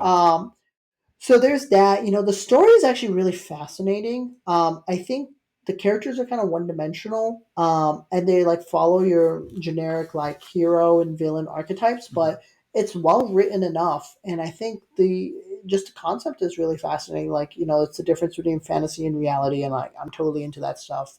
And that's something I write about a lot. So I think I'll probably stick with the game. I'm Mhm. not looking forward to how long it is because it's like absurdly long, like 60 to 80 hours. So That's I don't think I'm gonna be able to put that much time into it. And I am kind of disappointed by the graphics. Like oh yeah, it looks like a PS3 game. I really don't understand how the graphics look like that. I'll be disappointed if Persona 6 looks like a PS3 game. And like indie developers like nowadays have like pretty good looking games. Like the only thing I'm attributing this towards, and I'm gonna give them a slight pass, is if this was like their B team or something. If they had, because they're making multiple games in concurrent, right, in concurrency. So if your A team is doing Persona 6, you have no excuse for this game to look the same way. But you know what the oddest thing about this game is? The anime cutscenes are so well done. Really? Like they're better than like a lot of animes. Really? And then it for me it's so jarring because like the cutscenes are so amazing and then it transitions into the game and And I'm it looks just like like garbage. I'm like what am I looking at? But then the character models for all the main characters look pretty good. Yeah, But the main then characters. Yeah. the environment detail is so like flat and like. and it's like it's such a small thing to notice. This is me pinpointing, okay? But back in the day when we were playing old games, when you had a wall and the floor connecting, it was always one line and another line, Yeah. and they're just connecting. Yeah. All right, and it's like a 90-degree angle. But since then, like we've come to realize that there's like there's different textures and stuff like that. So you can like kind of make that like not look as like obvious. But like in that game, like I'm walking around the city, it's literally like floor wall, floor wall. And it's like look, it's like a really OCD thing, but it's just like little like it's like little advances that you've seen, and you're just like whoa. And it's like obviously that's not the focus for the game, and obviously it's sold amazing and it's reviewed well, and I'm having a good time with it. And the parts where they're really, focused on and they want you to judge they want us to judge them on their gameplay, their story, their characters, their delivering. But floor ball, like the funny way he said. It's just I'm like, it's just a little jarring for me. You know what? I'm gonna probably do this later, but I'm gonna find a comparison video of Metaphor graphics to Persona 5, and if it's an actual downgrade, yeah, I am gonna be kind of surprised, and maybe I won't give them a pass because it's like, bro, like. I mean, I might have to look it up too. I played very little of Persona, and it might have just been the art style and the environments because it was more like a dark city from what I remember. I kind of feel like Persona looked better. Yeah, okay, I can see that. So that's kind of weird, man. I think the cutscenes look better in this one. Sure, the cutscenes look friggin' amazing in Metaphor. Yeah, but it's probably harder to develop the stuff in game, right? So yeah, that's interesting. No, I've been wanting to. Again, the problem with these types of games, and the child inside me says I want to play Metaphor, but a 68-hour game, I just can't. It's hard. I mean, for me, I feel like the perfect length of a game is 20 to 30 hours nowadays. Like if it's a game that has enough gameplay to sustain you for like 50 hours, but you can get it done in like 20, 30 hours, like I find that like kind of the ideal amount. So for me, like Indiana Jones, like Avowed, they Guardians of the really clocked in, Galaxy. a Yeah. good amount. Like Astrobot was kind of on the shorter end, but overall, like I felt like that clocked in at a good amount. I think Death Stranding also clocks in usually at like 20 to 25 Yeah. hours. So I feel like that's, and the things like back in the day, like an 8 hour campaign was enough, right? Yeah. Because it was a lot more linear and we would just replay them. But now, like most people are looking for like 15 to 20 hours. Yeah. That's a little bit more expanded, but it's really hard for me to do those 50, 100, 150 hour games. Yeah, I can't do that anymore. Which is why Kingdom Come 2 Deliverance is like a 100-hour game. Yeah, yeah. It's like I just, even if I wanted to play it, I would do the Steam trial for 2 hours and then I would do a refund just because I'm like, I don't see a point. So yeah, speaking of games, one game that just came out in particular, Monster Hunter, was it Wilds? Is it called? Yeah, yeah. Yeah. So the next generation Monster Hunter game, which sold insanely. Like this is honestly crazy, and I'm sorry, I have a hard time like just understanding this because it sold 8 million copies within 3 days. Majority of it's on PC, but it has mixed reviews for PC because it's not well optimized.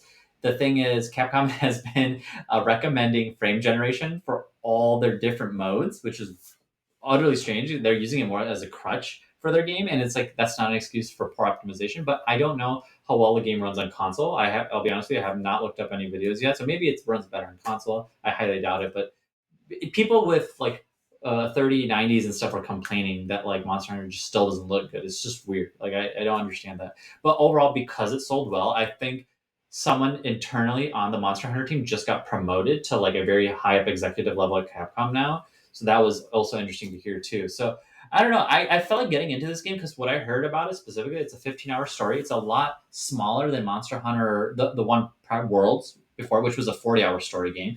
And the story itself is very not only linear, but it's easier. But then there's a difficulty spike and ramp up as soon as you finish the story in this game. So the real game begins after you beat the Afterwards. story. Then I was like, well, is there a point for me to get this game just to play 15 hours to say this game was too easy? It's like, no, I don't really want to do that. Yeah, so for me, I tried Monster Hunter. I think it was World, right? The one that Yeah. came out on Game Pass, and I just couldn't get into that. For a while, I feel like I could play it if I got a squad. Like I don't know if like two people is enough. Like, isn't it up to like three or four people? 3 or 4, yeah. Yeah, so I feel like if you had like a good squad, like then it's like totally different experience and Yeah. it's really fun. One of the things I was just thinking about, and I think it's kind of ironic. Like I'm not saying I side with this sentiment, but Dragon Age got crucified, right? Mhm. Did terrible. I mean, God, like really, the sales are bad, right? And the the EA guy was like, "Oh, it's because we don't put multiplayer in our games," Yeah. and everyone gave him so much crap, and I gave him crap. I was like, "This is so stupid." Like, dude, like your game failed because you know audiences expected a certain thing, and they felt like they were promised a certain thing, and you didn't deliver on that. Yeah. Regardless of like if you say, well, this was objectively good or not, like really you didn't meet your audience expectations, right? But then it's kind of ironic to me that like right after that you get a game that's also struggling a bit with reviews Yeah. and oh my god, insane sales. Yeah, Okay? And it's multiplayer, right? because And- everyone kind of drops the single player aspect and says we don't play this game for this Exactly. component. Like it's the expectations, Yeah. right? Like you're not gonna really expect like a single player narrative from like a Monster Hunter game, so like it doesn't really matter, Yeah. right? And so like you just want to have a multiplayer game, like you have fun. So it's like I feel like what happens there is like EA notices things like that and they misread the Yeah, value they of definitely it misread because it. there's some truth in what they're saying that like wow, like look at how freaking successful Pal World is, look at how freaking successful Monster Hunter Right. Wilds is. This is why our games aren't successful, but it's also because like gamers are expecting different things, right? Yeah. And that's why they were able to compartmentalize in that way. I didn't expect the game to sell 8 million. Personally, I'm not like a huge Monster Hunter fan, but I'm actually really happy for the franchise that it's doing Yeah. that well. Yeah. And I think Monster Hunter has just been building on itself and getting more and more popularity, and they've really been just working at it. And kudos to them. Yeah. For me, I just feel like I have some other stuff on my radar right now, so it just doesn't feel like it's worth it for me to spend money on it. Yeah. Like, And if I don't know if you'd want to play with me or if we can get some other people to maybe, play. yeah. The only thing I fear is like I feel like these games you kind of want to get on the bandwagon when everyone's on the Yeah. bandwagon. Like you don't want to hop on it too late because then it's like not the same experience. Sure. But for me, like, Split Fiction just came out. I I'd really want rather to play try that. that. Yeah. That's high on our radar. There's some bangers coming up for Game Pass next month. And between Metaphor, Split Fiction, and Clear Obscure is coming out. Autumn Fall is coming out. Like, I feel like I'm pretty tapped out. Like, I feel like Yeah. that's plenty for me. And so I don't know if I want to get into Monster Hunter at like full price. Yeah, I do want to wait a little bit too. It's interesting because you kind of just said it. Like ever since Monster Hunter Tri came out on the Wii, like literally from the Wii, because there was a transition from Sony consoles to Nintendo consoles, and it became Oh, I exclusive didn't know there. that. Yeah, so it used to be popular on the PSP and the Vita. That's where it was bread and butter. Like really was on the Sony systems. And when they finally transitioned, it still was as popular as it ever was. And then they did Monster Hunter 4 on the 3DS, and again, super popular. But I couldn't get into them like a legit, and I think part of it is because I just didn't have the right people to play with. Yeah, I have like a Monster Hunter squad. Yeah, you really do, and I think one day I want to give it a shot too. I just think that like where that game is, it speaks a little differently to me. And you're right, you do want to play it when the hype is high. It's just like with Elden Ring and stuff when hype was high in the first 12 months, and people still play it now. It's a different experience when you play after the fact. I mean, you're like not playing for like a story, right, or like a narrative. Like you're playing it so you can have good experiences, like with your friends, right? Yeah. Like you're like, oh man, that crazy thing we just did. Oh my Yeah. god, like can you believe it? That's epic, in its own way. It's like when we played Battletoads and people were shitting on the game, but we had so much fun. Oh, we had a blast playing Battletoads. I actually think like, I mean, I highly recommend that game for anyone who has Game Pass on Xbox. Cooperatively, I highly recommend. Oh, I think if I played on my own, I'd be really annoyed. But like, split screen like was hilarious. Like, how long did we try to beat that stupid Galaga level or whatever? And then we had to like basically cheese it because we were like, this is way too hard. That and the other level where we're on the bikes and we're like dodging the wall. And, of course, I purposely made us play on the hard mode because I always like want to play on hard mode. But when we finally beat those, like we finally came back and sat down, like, wow, like it's just that accomplishment, right? Yeah. And I just feel like when I play Monster Hunter, it doesn't, not that it doesn't feel fair. It just, there's something that doesn't appeal to me in the combat itself, that it takes so much for me to get accustomed to, that by the time I do it, I'm frustrated with the game. And I'm like, I spent too much energy. Well, I feel like also a part of the satisfaction is like the power creep. Like, like, you're beating these monsters, you're crafting your gear, you're getting stronger and stronger, and then you're like, it's kind of like feeling like large and in charge, like you're just decimating everything, and it's like, look at these massive monsters, but because I've been grinding, I can destroy them, And so I think like that has its own fulfillment, and of course it's like a skill-based system too. So it's rewarding in that way as well. But I guess like I'm just old school in the way like, I've never really liked the idea of like grinding to get ahead. Like that's one of the things I didn't like about like Destiny. That's why I like arena shooters like Halo, right? Where like everyone is like starts off with the same stuff, level playing field. If you're better, it's because you're better, Skill. Or like Battletoads, like if you do good in Battletoads, it's because you've memorized the patterns, you've memorized things, because anyone who picks up the controller is going to have the same chance of doing things as good as you.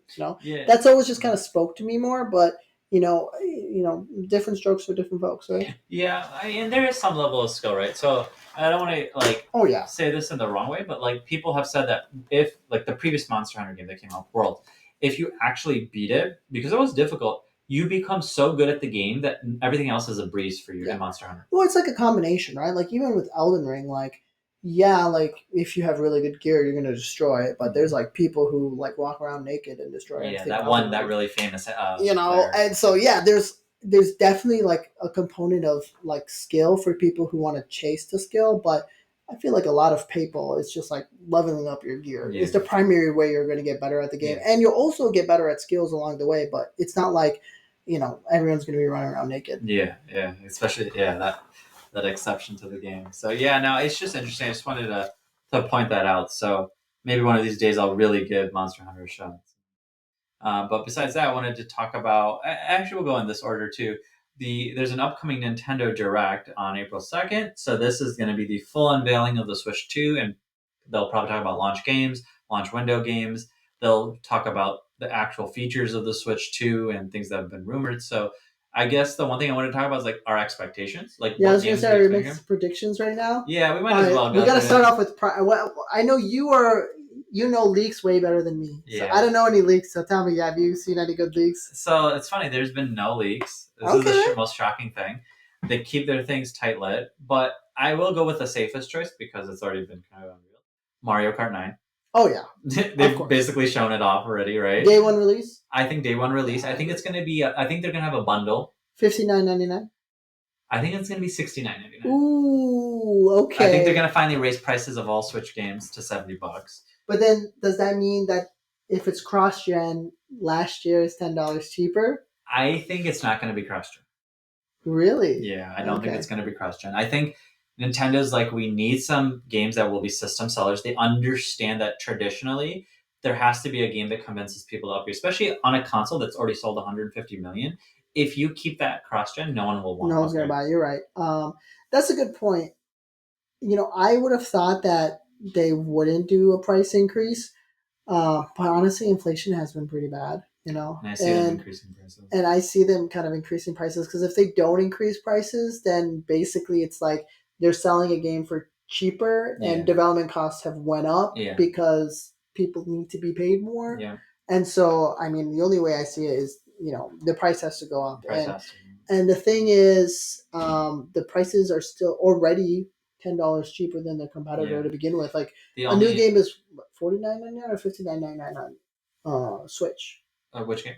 Like any game. $59.99. $59.99. The only game that was $69.99 on the Switch, there was only one game, and that was Tears of the Kingdom. So maybe that was their trial run. Yeah. And which maybe is interesting. Like their big platform releases will end up being $69.99. And then other games will be $59.99. Maybe like up to the developer. Yeah, maybe they leave it up. I truly believe they'll just do it across the board this time. But you're right, it could also be like that too. So I'll maybe we can take turns, but I think Mario Kart 9 is what we say. I think Mario Kart 9 absolutely is going to be day one release. When did they say Pokemon's going to come out? Late 2025. Late 2025. I mean, obviously it has to be Metroid 4. Okay. Do you think launch day or launch window? No. I think it's going to be launch window. I would give it like when do we think it's coming out? Yeah, okay, that's a good question. I think Switch 2 honestly is coming out summer. I'm gonna go with a beginning July. Oh, I was gonna say July too. Damn. Okay. July 4th, especially. Like, think about that. All right. We're sticking with July because Okay, all right. And so usually I feel like people want to just kind of do it like closer to the holiday season, but I feel like Nintendo wants to be seen as like active and fun. So that's why I feel like they're gonna go for summer. Yeah, I think summer. And I think summer is they're gonna release day one with Mario Kart, and then I am gonna say September is Metroid. Okay. And then October or November, probably leading into November, is Pokemon. And I think Metroid might slip into 2026. Wow. Okay. Yeah, that'd be shocking. So I think that's probably what's going to happen. But I think like that's what they're teeing up. Beyond that, I think those are going to be their big games. I think like for the first year, I feel like they'll have another Xenoblade. So funny you say that because that was my prediction. God damn it! Right, because it's been a little while since 3. It's been a while, and they also probably have another Fire Emblem. I could see another Fire Emblem. They announced Xenoblade 2, the launch window for the Switch when it came out. So that came out winter 2017 I was shocked that it came out winter 2017. Yeah. So yeah, I could see another Xenoblade or a new entry. I feel like those games are honestly. I kind of get the feeling that a lot of these games are already ready to go. Yeah. And I think they're going to pad out they're going to space out their releases, so they're not dropping at once. So that's why I feel like it's kind of hard to tell, but I do get the sense that it's probably going to go Mario, then Metroid, then Pokemon, because they said Pokemon is late. Yeah. Right? Yeah. So otherwise, if they didn't say that, I would have thought it would have been the opposite. Yeah. And then I think early next year, it'll be Xenoblade and Fire Emblem, and Zelda's just released, so I don't see a Zelda coming out soon. I see Zelda remasters. I see Twilight Princess and Twilight Princess is definitely going to be something that's coming out in 2026. I can see that in 2026, like late 2026. Yeah, like I can see that. And now I guess the question is, I personally think we'll get a remastered version of Breath of the Wild. There was rumors at GDC last year that they were prototyping and showing off the Switch 2 with a remastered version of the game. I hope not. Running faster and looking 4K. So that was the rumor last year. I think just like they did. So when Sony showed off PS5 in 2019 at GDC, they showed it off with Spider-Man 1. And then what did they do? They remastered it for the PS5. So, but the thing is, like, The sequel's already come out though. I know, And but it's like, why? imagine Why? imagine a 4K. Look, I mean, if they were doing it as like a tech demo, like they were saying, hey, like we have this like pipeline with AI where we can Which is easily like remaster. So like, look at what we did with Breath of the Wild, right? And then they use that to show that like, oh yeah, this tech works, right? yeah. Maybe I can see it, but man, That's definitely what they're doing. But like, why not sell I'm it? so over that, you know, especially with like Last of Us '87. Like, Yeah, God, I was so pissed with that. I'm so done with that. So, do you think? I guess I'll just make this prediction right now. I don't think we're gonna get a successor to Mario Odyssey, and I don't think even if they make a new Mario 3D game, I don't think we see it until 2027. But I know a lot of people are like, "Oh, it's been 7 years. We should be getting one at launch." I just personally think they're working on a different game, and if I had to guess, I'm gonna say it's gonna be Donkey Kong. Why? Because we saw a new model of Donkey Kong in the Mario Kart trailer, and that's not a coincidence to me. You don't just change the model just because. I didn't even notice that. How do you notice these Bro, things? this is you just as a Nintendo fan, you look and you see Oh and my you go. god! I'm amazed right now that you noticed those things. So I don't even know what to say. I mean, I like the idea of Super Mario Odyssey 2. I think I liked it more than you did. And I know before that they had Galaxy, right? And so they'd like Mhm, 1 and 2, but normally they don't do that, right? mhm. Um, I want there to be an Odyssey 2, you know, and I want to say that's going to happen, but the fact that it hasn't released yet, you know, Yeah. if they were going to do that, you would think that it would be a lot of like reused assets and Yeah, things like yeah. that. So, like, So especially like Galaxy 1 and 2 weren't that far they apart, weren't. then why isn't it out yet? Yeah. And that team hasn't released anything else, right, since Odyssey. So you're probably right. You know, it probably is something totally different. I do think I don't know. Like, I mean, can't they be working on both at the same time? Like, can't they be working on the new Mario sure, and the new Donkey Kong? Or sure. maybe the new Mario is actually a fusion with Of Donkey both. Kong. Yeah, I could see I that mean, too. I feel like that would be interesting. I could see that. Like I no joke, and maybe it's like a split hybrid type of game. And especially since the movie had both Mario Yeah, it and did. Donkey Kong. And there was a focus on both quite a bit in that movie. I, So and probably not going to and happen, but I feel like that'd be really fascinating. and did they just announce a Donkey Kong Land in Japan in Universal? Oh yeah, that was the expansion. Like, Yeah, and I mean, like it's Donkey Kong hasn't really been that huge. Like on the Wii U, they had that Tropical Freeze or just whatever, that's right? all they And then they had. Yeah, remade it. But then other than that, they've been kind of sitting on Donkey Kong. yeah. And they just did okay. Donkey Kong Returns came out last month, but that's a But that was a remaster. remaster. So I There feel hasn't like really been a new Donkey yeah. Kong game ever, technically since the Wii U. Yeah, it's funny you say that too because they just did a new Kirby game 3 years ago. So I feel like they've touched all their other franchises, and the only one that hasn't gotten a new game has They been. even trying to make Star Fox. Yeah. Yeah, And like then, well, they haven't done Icarus, have they? okay, Icarus came out on 3DS. Yeah, the last So time. that's pretty niche, but yeah. You're right. But I get your point. Like out of like the The really the core. core things, like Donkey Kong is really overdue. Well, so okay, if I had to look at this, the reason logically why they're launching with Mario Karts because it's their best-selling game on the Switch, Yeah. right? So what's their second best-selling game on the Switch? I look at it and I go, Animal Crossing. Maybe we also get an Animal Crossing within the first year. If I can see that, but it'll be 2026. Yeah, I'd say 2026 2026 for yeah. sure. And you know what's funny? Xenoblade, Fire Emblem, some sort of Zelda remake, Yeah, remaster, I mean and that's and Metroid Animal Crossing. and yeah, Yeah, and, I think that's gonna Pokemon. be. Dude, you know how stacked Oh, that first year that's is? gonna Like, be stacked. and here's the Well, the funny thing is, part. like, they've been kind of sitting, you know, because like last year was kind of quiet It for was the quiet. Switch, you It know, was like quiet. It was even just on the like quiet these. years they did decent. You know? Yeah, it was just like a lot of remakes. We got Paper Mario, Thousand Year Door. We got Super Mario RPG. We got this Peach game that was really one off. You know, Yeah. so there's like really smaller like titles. Yeah, it wasn't like their biggest bangers. Yeah, and then the funny part is, I didn't know this. The Xenoblade team is so talented.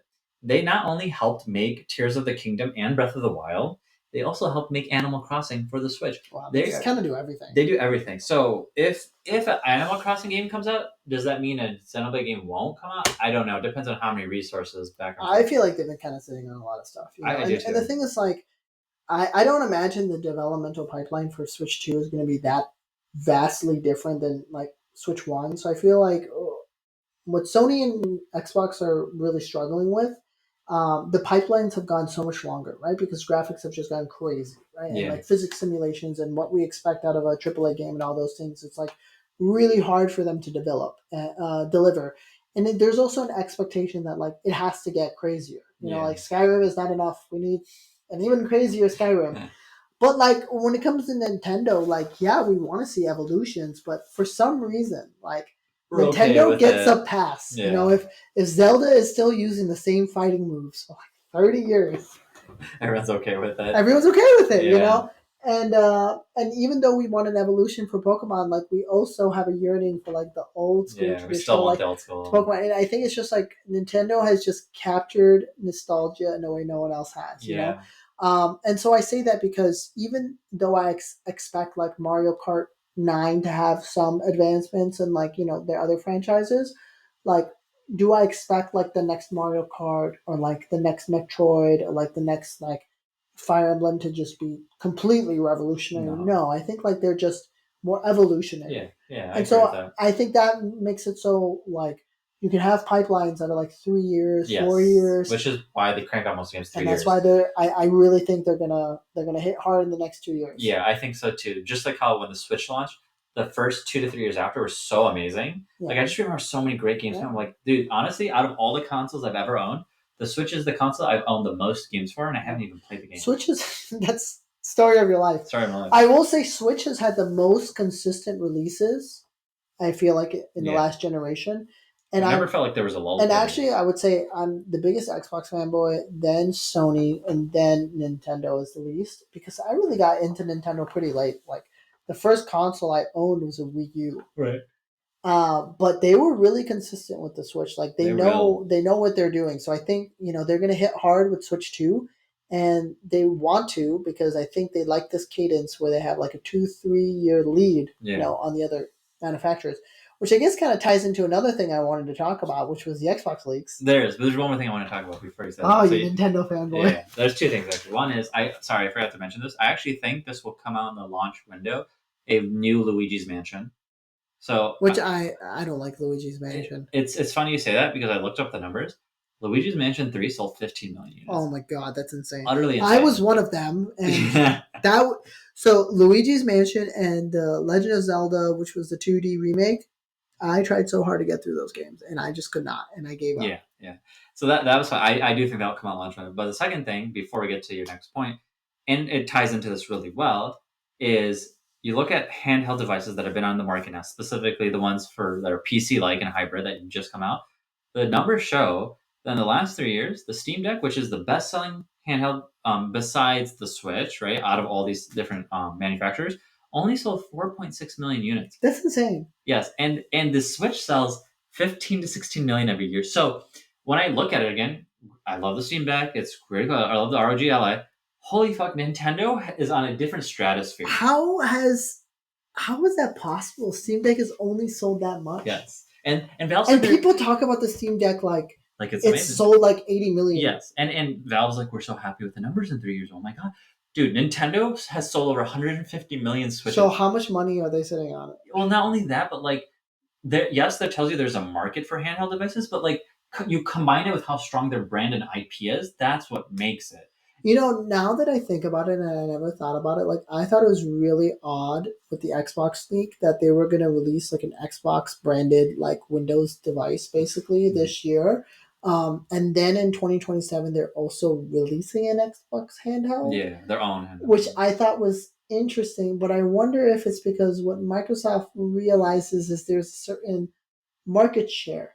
And there are people who are going to buy a Switch and a Steam Deck. Yes. But most people are just going to buy a Switch and no other handheld. Yeah. Like, they don't want two handhelds. Yeah, they don't want to. Yeah. And so I wonder if Microsoft is like, wow, we got to, like, kind of get into this early. Yeah.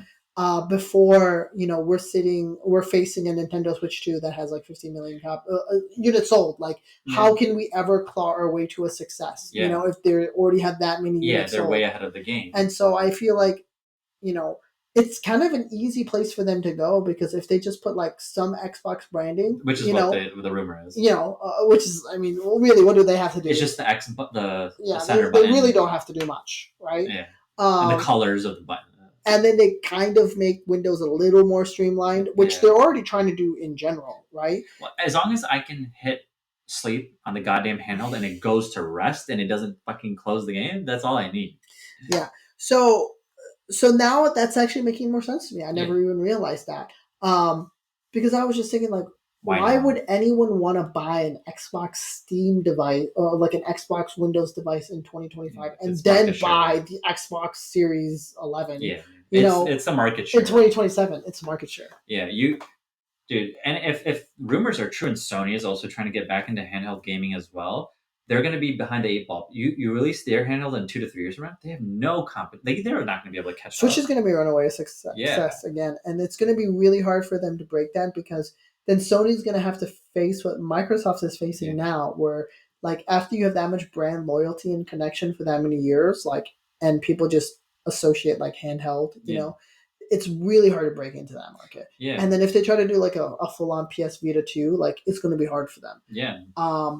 I mean, I think it's going to be hard for Xbox, you know, but I agree. I think they're kind of, you know, in some ways they are better posed because they already had the Series S, so they've already kind of created this precedent where like we're going to have the lower tier and the higher tier, and now they just have to make the lower tier handheld, Yeah. right?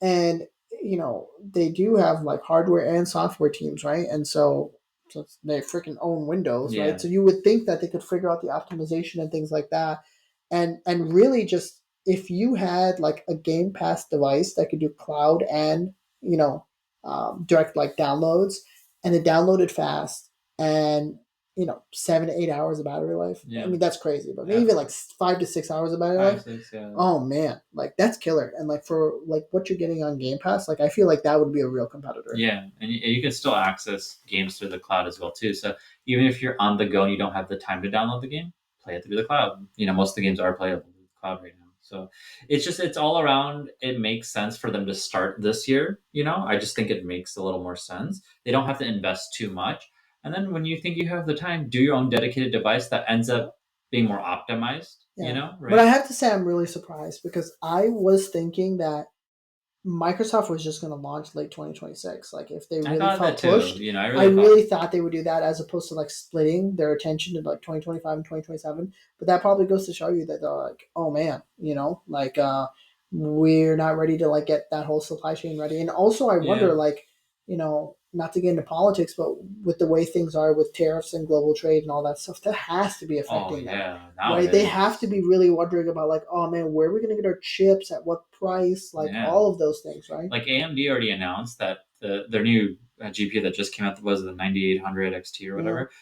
Okay, the first versions of it that came out literally last week, $500 or $600. But you know what they're saying? The next batch that comes out in a month, it's gonna be 800 to 1,000. I was gonna piss so many people That off. piss off everyone. So if you didn't get it this past Oh week, my god, that's gonna piss people off.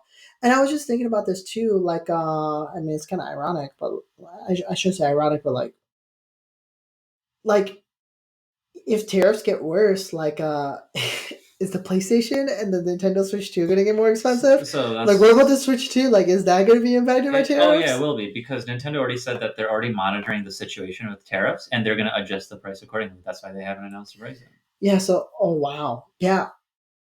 Oh man, that's really interesting. And so, like, what if they announce the Switch too, but they don't? They don't say the price. Yeah, they probably won't. I wouldn't be surprised if I they don't hold think off. they're going to say the price I wouldn't be because surprised. I mean, if you're getting like a 25% tariff, like they're going to have to pass that on to the consumer. They like, definitely will. It's crazy. but it's man. going to be hard for them to sell a device that's over 400 because This I am expecting like 400. And the funny thing is, it's almost like they shot themselves in the foot. The rumors were, and maybe this could be completely like not validated at all, but they were going to launch last fall. Imagine if they launched last fall, they would have been selling well. People would have then paid the extra $50 or $100 now. But now, if you come out gate swinging at 500, I was like, the fuck, like I'll just keep my Switch right now. Yeah, 500 would be a hard sell for the Switch. I don't even think I'd buy it at 500.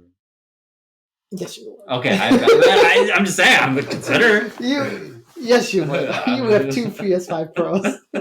But still. But yeah, I get what you mean. Like the average gamer, they'd be like, no, a little hesitation, Like, I mean, if I was younger, and not as far in my career, like, yeah, I would hesitate. I would wait.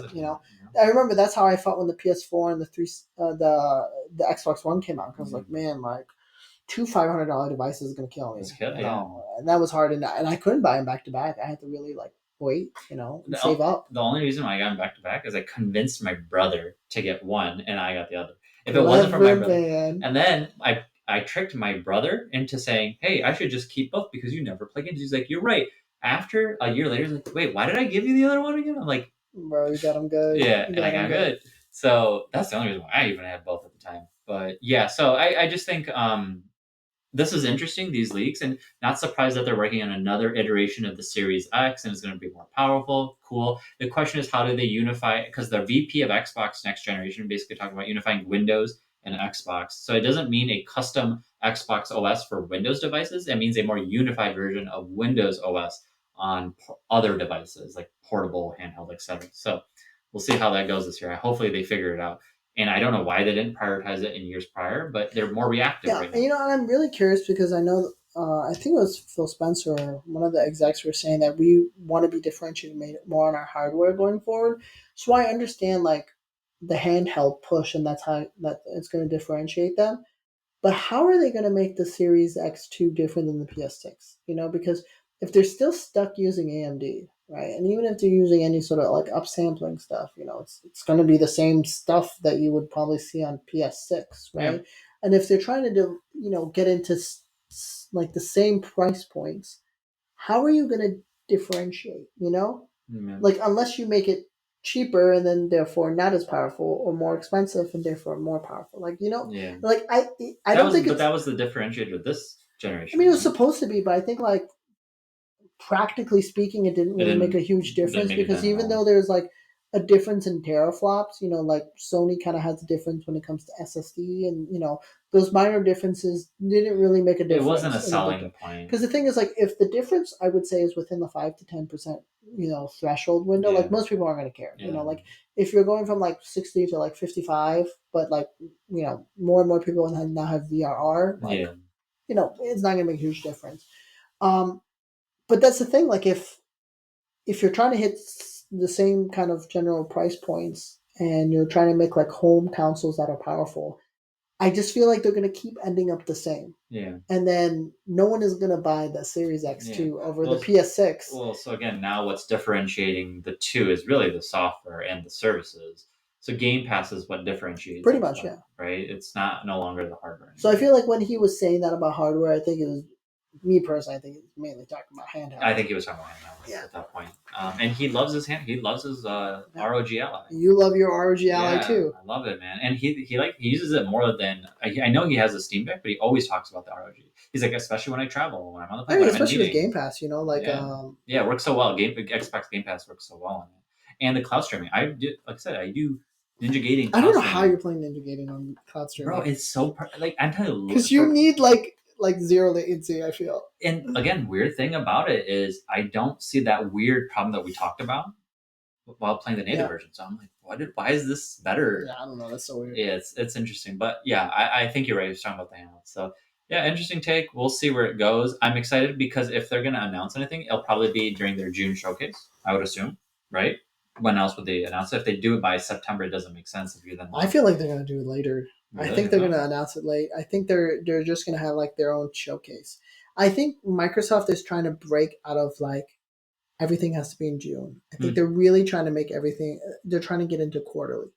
And I think like right now, like they know Developer Direct is a thing. They know their June thing is a thing because of E3. I think they're trying to like have other big game shows to show up at other times like Gamescom or things like that. And I think like they're trying to like elevate those somehow. They're trying to still figure out the formula. So I feel like they would show it at Gamescom. I agree. I could see that too. But it's like, do you think this would not be a big enough announcement that their US June showcase would be the perfect? Yeah, I mean, it's massive. I mean, yeah, I don't know. I could see Gamescom too. I think that would make more sense because that's when you have the most people talking and paying attention. But Gamescom's in Germany. So I just kind of get the sense that Microsoft really wants something bigger later in the year. And what's bigger later than TGS and then Gamescom, right? And Gamescom, so I feel like it's going to be Gamescom. Yeah, maybe you're right. They still host it digitally, so it's like, or virtually in the sense that. Yeah, did they have a Gamescom show last year? Yeah, and so I think they're going to try and pad that out. Okay, yeah, interesting. So, okay. Yeah, I guess the only other thing is really just some shows we've been watching. Do you want to start or you? You can go. I think the only thing I've been watching is Invincible, and I know you This, haven't watched that, so I don't want to spoil it for you. But Invincible has been interesting. You yeah, know, I heard some people have been not talking mad shit about season 2, but weren't were disappointed with it. So, what yeah, do you I think think of people season are starting 3? to enjoy it. Yeah, I think well now season three, and I Yeah. think most people are enjoying season three quite a lot. Okay. I mean, I kind of have mixed feelings about it. Like, I feel like the first season of Invincible just like captured a certain magic, and it just like hit it perfectly, and it was just so shocking and surprising and things like that. But then I feel like the second and third season have like basically just been like hitting the same, general theme, which is, am I going to be bad? Can I still be good? What happens when I'm trying to be good, but like everyone's still blaming me, and it's like, okay, like they keep hitting it, and then there's like some like exciting twists that happen, or some like really epic battles, and the fights have been really good. But one of the frustrating things is they keep killing characters and bringing them back, killing characters and Mm. bringing them back. I think now some of the characters who have died have been more permanent deaths, Okay. and so that's like kind of hits you more emotionally. But if a villain dies and comes back, or a hero dies and comes back again and again, like it kind of takes the weight of those losses away. Yeah. But overall, no, I've been enjoying the show. I think season one was like a 9 for me. Season two and three were like sevens, and now it's kind of veering closer to like an 8. Okay. So it's So kind of picking it's up. yeah, and I think the show is ending this week, Okay. right? And the last episode looks pretty epic. Yeah, I saw a spoiler kind of already. Yeah. So. I think for me, and again, personal preference, like I kind of get the sense that Invincible really follows like the comic book format, and like Yeah. in comic books, like the stories can be very different from each other, and they're like self-contained stories, but they kind of have a same like overall general theme that's carrying through, right? And so like I'm seeing that a lot in the show, but I'm just not used to that in a TV show format because I'm really used to the narrative arc and the character arc being like from the beginning of the season to the end of the season, Yeah. you Yeah. know. And so that's been kind of weird for me, and that's why I think I might review it lower than other people. Hmm. But if you're really into comic books, like man, that show is totally your thing. Then Steven Yeun is the voice actor, right? yeah, I was so surprised to see that. Seeing him and Mickey 17 crying like a little baby, and I then know, I know. doing this. I mean, Michigan represent. He's from Troy, That's so true. That is true. His parents are still here, so I'll have to find those the stores they work at. So yeah. So then yeah, I've been watching Severance. The last 2 episodes have been phenomenal. The show finally picked up to a point where I was like, wow, like the last episode was a big reveal. And do you care you if I can just spoil? tell me. So first, let me start off with the second to last episode. Oh, I not feel second. like I kind of gave up on the show, but like if you tell me something that's interesting, maybe I'll watch it. You should I highly recommend watching the last 2 episodes just because of how good they were. So it's completely different in the sense that they finally have an episode that focuses on Miss Casey. She's the therapist, Okay, finally. and they finally reveal a lot about her and basically her and Mark's backstory. So the first of all, let me just talk about the cinematography on this episode. It was directed by their cinematographer, who normally does a majority of their episodes. This was her first time directing. It was her debut. Phenomenal. Like she killed it out of the park. You need to watch. I can't. It's hard for me to describe in words. I need you to really watch the episode, and you'll get an understanding why. It's the highest rated episode of both seasons by far. And basically, what you find out is he meets her at this blood donation site. You realize that they're donating blood through Lumen. Like there's these Lumen watermarks on the blood Let me donation. guess. She's actually in on it. That hasn't been revealed yet. Yeah, I have a feeling that she's She actually might be. a more complicated and tragic and maybe bad character than we are led to believe because they only portray her in a good light, a positive light. So at least in this episode, it was very tragic in a sense. So they meet by donating blood. They fall in love. They try to conceive and have a child. They're not able to, so they go to a fertility clinic, and they end up going to a Lumen clinic out of all places. And they try to do IVF, and they still can't have a child. And then eventually, she ends up going out on her own to some play or something during the night. And Mark's like, "Hey, I'm busy. I can't." Cops come knocking on their door. She's supposedly dead. In between all of that, they show exactly where Miss Casey has been this entire season. She's on a floor below everyone, and her mind has been severed multiple times into multiple personalities. It's very interesting. Why So would you do that though? and you kind of have to watch it. So basically, she's kind of being like analyzed and experimented on in multiple different rooms. So every time she opens a different door for a different room, they're all labeled differently. She has a different personality where like there's one where she's like on a plane and it's like they sever her in a way where she can't remember the experience of the flight and there's like a lot of turbulence being simulated. There's a simulation of her going to a dentist. People hate going to the dentist, and they sever her mind in a way where she can't remember all the pain from the dentist like activities, but she knows that her jaw is hurting, but she's like, I can't remember that I went to this dentist. There's one where someone is pretending to be her husband and that like Mark has moved on and she's fallen in love with So I mean, another I guy. kind of get the sense that they're making her a lab rat, Yeah. and so they're testing her. But like, you know, if you're doing like a case control study, which is like the foundation of like any sort of research, like there's so much variability. Like, Yeah. even if like, oh, this worked for the dental procedure, why don't we make it a thing for everybody? Yeah. But if her mind was severed in other ways, then that research is pointless. Yeah. It's So hard. then, you know what I mean? Like, wouldn't it make more sense to have like one person who is specifically designated as Right.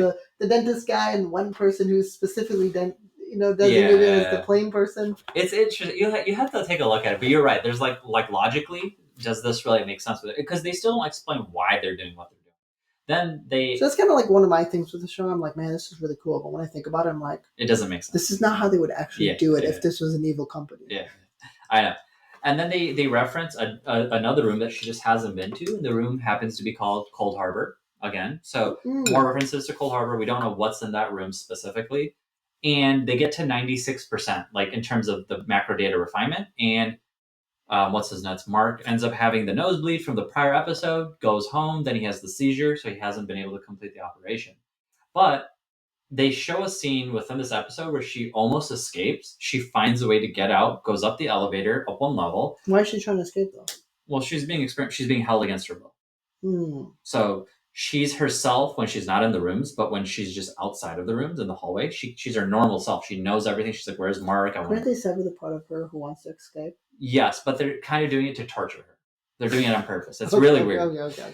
So she escapes at night. She gets away. She gets on the elevator, goes up one floor, but she ends up being on the severed floor where Mark and everyone else is, right? But as soon as she gets up there, they inverted it where she then gets severed again to becoming Miss Casey. So anytime she gets on the severed floor, she legitimately becomes Miss Casey, and then she doesn't know where she is.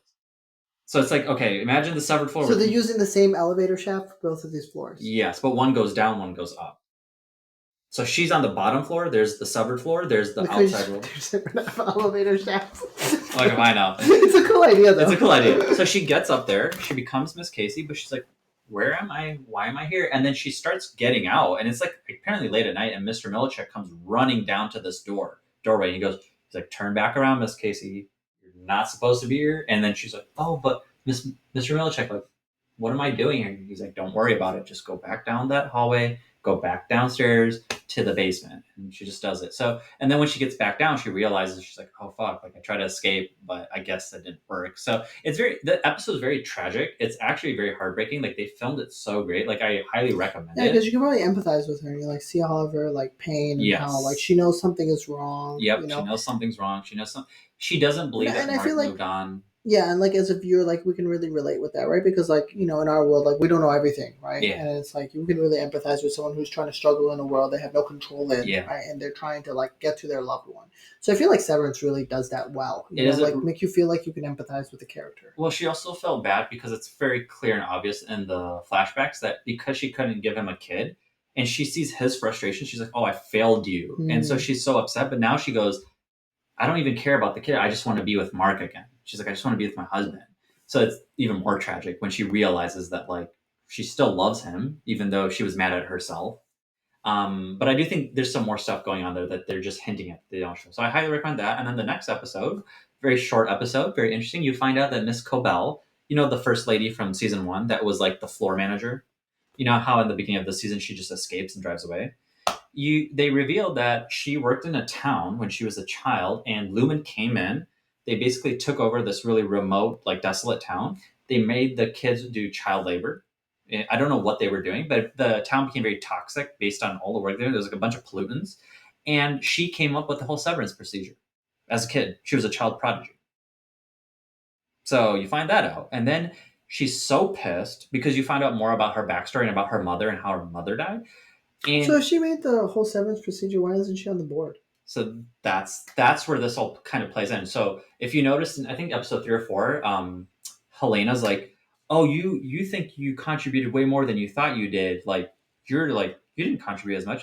It kind of puts this into perspective. They're not valuing her contributions. She actually did contribute quite a bit, and she feels slighted probably. And she's like, "I came up with all this shit, but you guys stole credit for me. Like you guys have to remember that." Dude, you So know, if I'm gonna take a random guess at the show, random freaking guess. mhm. Okay, all these people are rats, basically, and they are purposely trying to test the limits on where Severance breaks, right? And so, even though they could have picked anyone to be the therapist, they purposely made it his wife Yeah, of to course, see if like love can make you break through Severance, sure, right? yeah, And then they wanted to test how much they could sever someone, right? yeah, Just and they're just trying to basically test like the limits of severance, and that's yeah, what all of that is, right? yeah. And so that's where all these they're allowing these people to develop relationships, and they're allowing these people to develop love, and they're allowing putting people who once Yeah, loved each yeah, other, because I think really they're trying to see the relationship between human emotions and relationships versus severance, I agree. because they want to have full control of emotions, relationships, thoughts, and all of that stuff. Yeah, And the ultimate goal, I think, is going to be to sever everyone. I, And I think they probably are already starting to just sever Audis. And I think yeah, we are assuming that Audis are not severed but they because could they are be. not switching into innies. But I have a feeling that everyone is severed. Yeah. So And I I was think gonna say, everybody is severed in that show. And or like maybe some people aren't, but we're just assuming that because they're Audis, they haven't been severed, but maybe yeah, they're already severing certain parts of them. yeah, certain emotions, and I think even if let's assume a lot of the Audis are severed, they also could be trying to mass market this, so that way they have the whole world end up Yeah. severing themselves because they're saying, "Hey, you wanted to take a shit, but it was a really hard shit. Like you don't have to feel that pain. Yeah. Your Audi or any And plus, version like of you the feels show it." hasn't even established if people remember being severed. Yeah, they haven't established that. So like if all the Audis are severed and they've mastered being able to sever specific things and not have people remember they're being severed, then the whole world could be severed. Yeah, the whole world. I think that's kind of where they're trying And to it's get at. almost like a genjutsu Yeah, from Naruto. I kind of feel You like can that's literally, and then like you might just all think, oh, what if like the original freaking guy is dead, but yeah, like what if he's actually alive and he's yeah, controlling everything and just everyone's severed so they don't even know it. yeah, exactly. I look.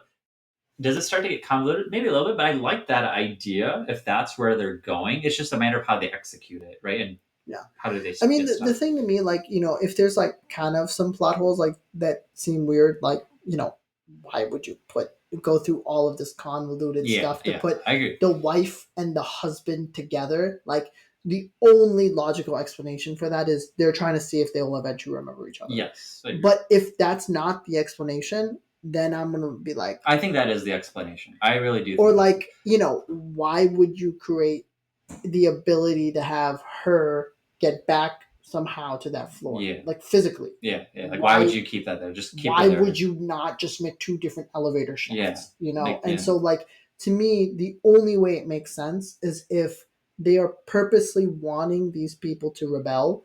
So then, through rebelling, they can see how permanent their severance But I feel is. like this is going to be their downfall. Like at this point, the way the last episode ended is Devin calls Miss Cobell as she finally gets like her some of her shit from her town, and she goes, "We need your help." And looks like Miss Cobell's going to help Mark and Devin now. So it looks like I feel like Lumen's going to have some sort of downfall, whether it's in the next season or whatever. And it's all because they're going to let too many people go astray, and they go, "We screwed up. Like we gave them too much freedom, and that caused the downfall of this company." So I feel like it could be that too. I mean, they can go down that route. And I feel like that's the more traditional route, but I feel like they can go for a Cowboy Bebop ending. Okay. Like, I feel like in the end, like what they're building to is the two of them are going to be together in the end. Him and her, But right, severed, reunited, and the question is going to be how much are they really severed or not? Hmm. And I feel like the moral they're going to leave you with is like, even if you're severed to a certain extent, like if you're in love, you're in love. Yeah, I could see that. I could see that. You know, I could definitely see that. Would that be Am I okay? I'm okay with the ending. As long as the way that all this gets unveiled is satisfying. Yeah. You know. So we'll I mean, see. it's a detective show, like I said. Yeah, That's what I think. it It's really like literally, he's figuring it all he's out, figuring and it all out. when you have these reveals and these layers, and it's like so unexpected, you're like, oh man, that's Yeah. cool. Like I would have never expected her to be the person who Yeah, I did not created expect the that. Severance Protocol. And I think what's fascinating about the show is it's like smoke and mirrors is this concept. I feel like everything I pick up Yeah. is from Brandon Sanderson, but he talked about it, and it's like you can distract your reader, and then because of that, like they don't notice other things going Yeah. on. So we've been so distracted by what is they threw a random term at us, Yeah. and we got so distracted by that we didn't even think about like how was Severance created Yeah. and who created Severance, Yeah. Yeah. and so that's why it's like such a huge reveal because Yeah. our attention is diverted to something totally different. Yeah, 100%. I agree with that. And we've been so And focused on him finding his wife that we yeah, didn't think about the way this yeah, all came and about. like I never thought about it until today. Like if they have as much control as they have, like they must have purposely put them together for Yeah. a reason, Yeah. right?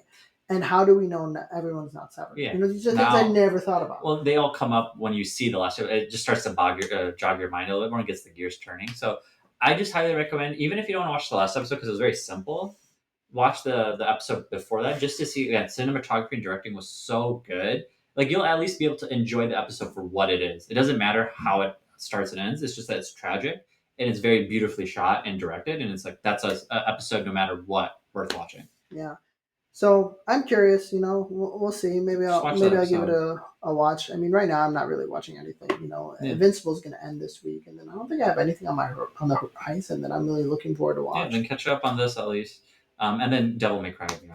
So. Yeah, and we already talked about that a little bit before that Yeah. this, but I mean the trailer looked epic, and I feel like that guy they got over at Netflix is just producing those bangers. Indian represent. I know, so I feel like this one is probably going to deliver too, and Also, I feel like it's going to score 8 and 9s. Yeah, I 100% believe that. Like they know now how to create shows because he's already done 3 shows that have been really popular on Netflix, or 2 really. He did Castlevania seasons 1 through 4. He did Nocturne 1 and 2, and he did that show Captain Laserhawk. Yeah. So like, and they were all really successful. Yeah, they're all really successful. So I already know that it's not about like the first season of a new show always is like the starting base and foundation. Like, can we get the audience hooked?